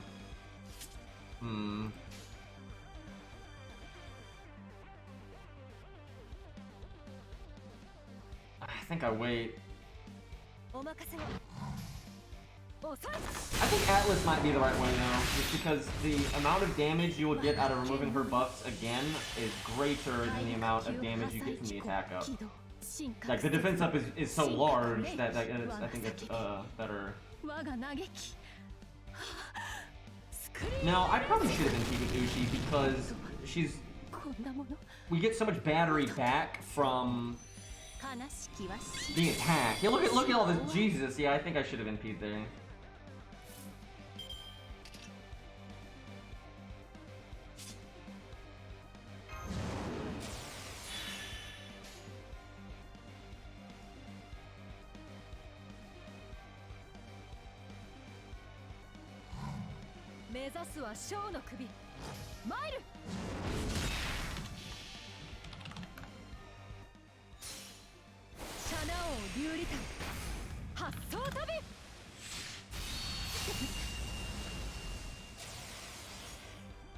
We might lose, because we're gonna slow down a lot when she casts the thing again, and we almost proc guts there but didn't, so yeah, we might actually lose this, we'll see. If Ushi died there, I think we'd be fine, but because she didn't die there, might be in trouble. Because she could kill Herc a lot in one turn here. Because she won't stop. Normally she'd stop attacking, right? But because Ushi is alive, that won't happen.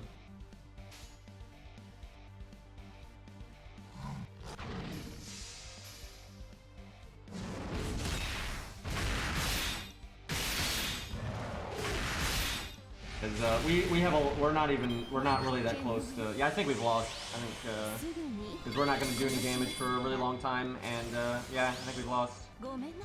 And it's not even close actually. We actually lost pretty hard here.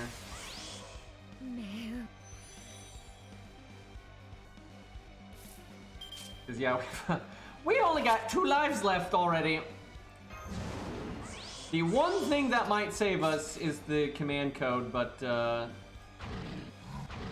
yeah, I don't think this is even close, to be honest. Cause yeah, yeah, we're not doing nothing. And then she comes back with like full health, so. And then that full health, well, half health, but that, yeah, we're not doing this. This setup will work though. We're just gonna make some tiny adjustments, or just get a little bit better luck on Martha, really. The thing that would really push us ahead and make this a lot easier is if Ricky had NP'd a turn sooner. That was a big oof.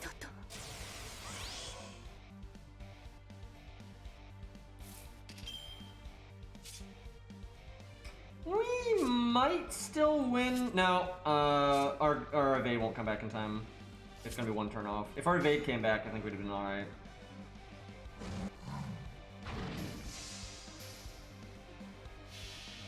We'll see. This is gonna be close.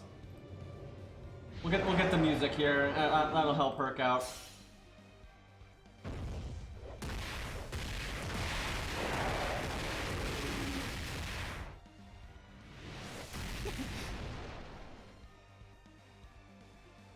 The best thing about his NP is just the defense down, which didn't land apparently.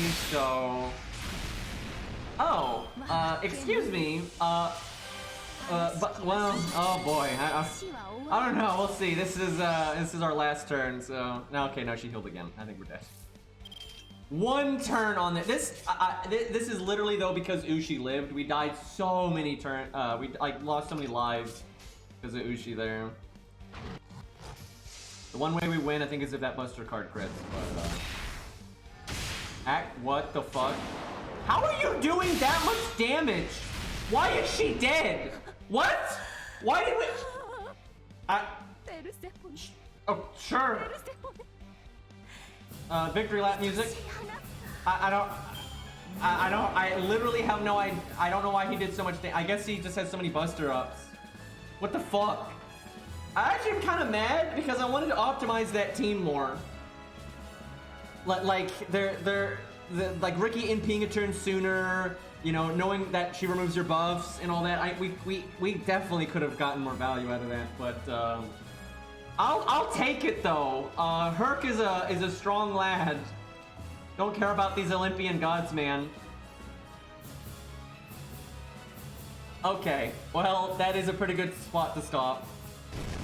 We'll show the story stuff here though. But yeah, we'll probably wrap up there. I kind of wish I'd canceled the app just because I could have cleaned that team up a bit. There was a few twinks there that could have been made. And I would like to try Ushi with Ricky at the start. Man, I'm disappointed. Martha did fine. Like, Martha did totally fine. She is the reason Ricky blew up the second health bar so easily. Because she did not have the defense up anymore, right? She took care of the first defense up.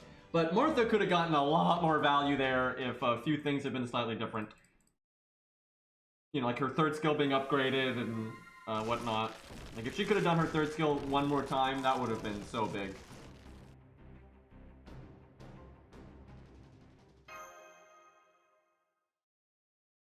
But I really thought we were going to lose there because of the healing. I thought the healing with that defense up, I was like, I don't see how we're... Because that's a thing.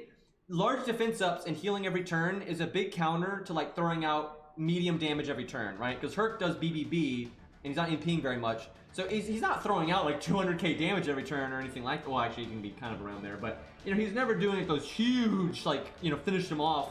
You know, that's what counters healing and that kind of thing. But, I see red press red's really strong, man. It was those extra attacks, I guess, that did it there. But yeah, I did not think he had that at all. Especially because he died like so many times with Ushi out. But he clutched it right at the end there.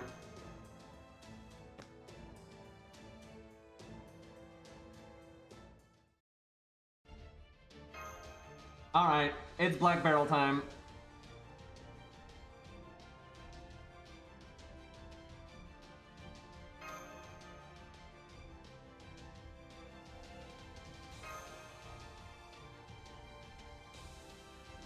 They really did a lot of like visual novel stuff in this story, which is nice. This really is, I think, the best story, like presentation-wise, and I really enjoyed the characters in it, and this is easily my favorite FGO content.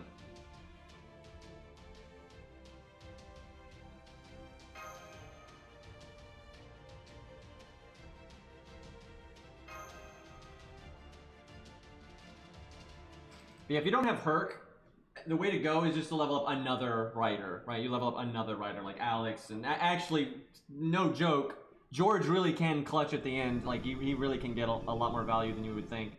But yeah, Rookie Boy, Ushi, Alex are really the free-to-play tickets, and Asclepius is pretty good too. Like, Alex is fucking phenomenal in that fight, because it's just another way to deal with her giant defense up. In an emergency, though, you really could bring someone with just straight buff removal or buff block. So you also have Clown Boy, Fuma, what's her name? Medea, I don't know why I forgot her name there. You can still do those things if you have to. Because it's worth a slot to get rid of the damn defense up damage cut thing.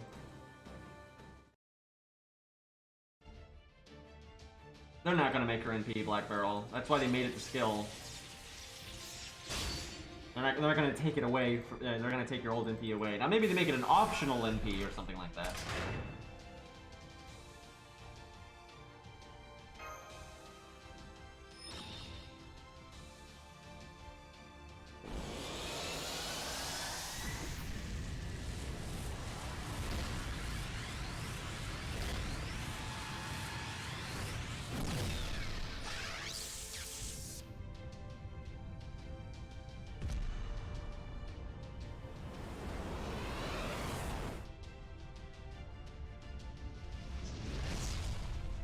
Right in the eye, man. Shit.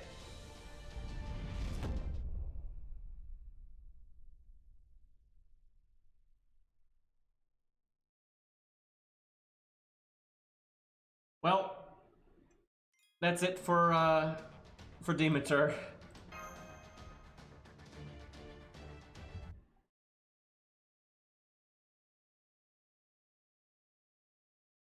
I think she has like a flashback when she's dying. Feels bad, man.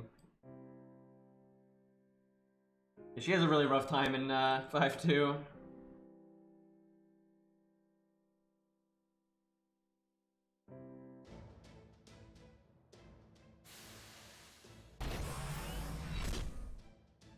She got shot in the eye. She's not fine. Yeah.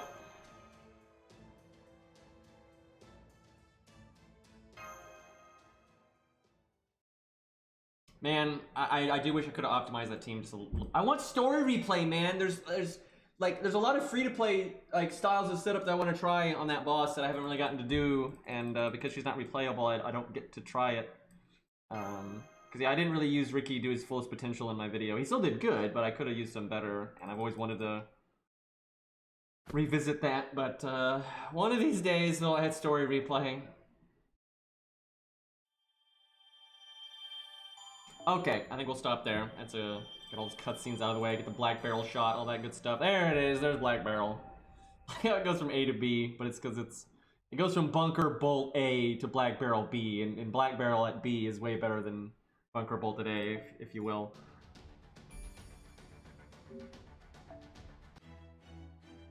Okay. A random FP summon here. Alright, lads, well, I'll do my best to stream tomorrow. I'm totally ready to do more Lostbelt 5. I love this place, it's great. Boss fights, and you know, they're actually challenging, so the Zeus is gonna be a thing on this account, but I think we got most of what we need to beat it, but there might be more RNG than we like because we don't have quite as much like value as we want, but we'll see. Anyway, lads, let's raid somebody real quick here. What do we got?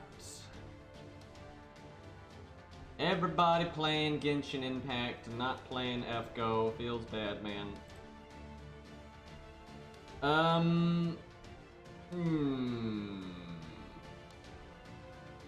Here's someone playing NA. We'll raid someone playing NA. There we go. Alright, well, I'm gonna go get myself some dinner. And I hope you guys have a good one. Later!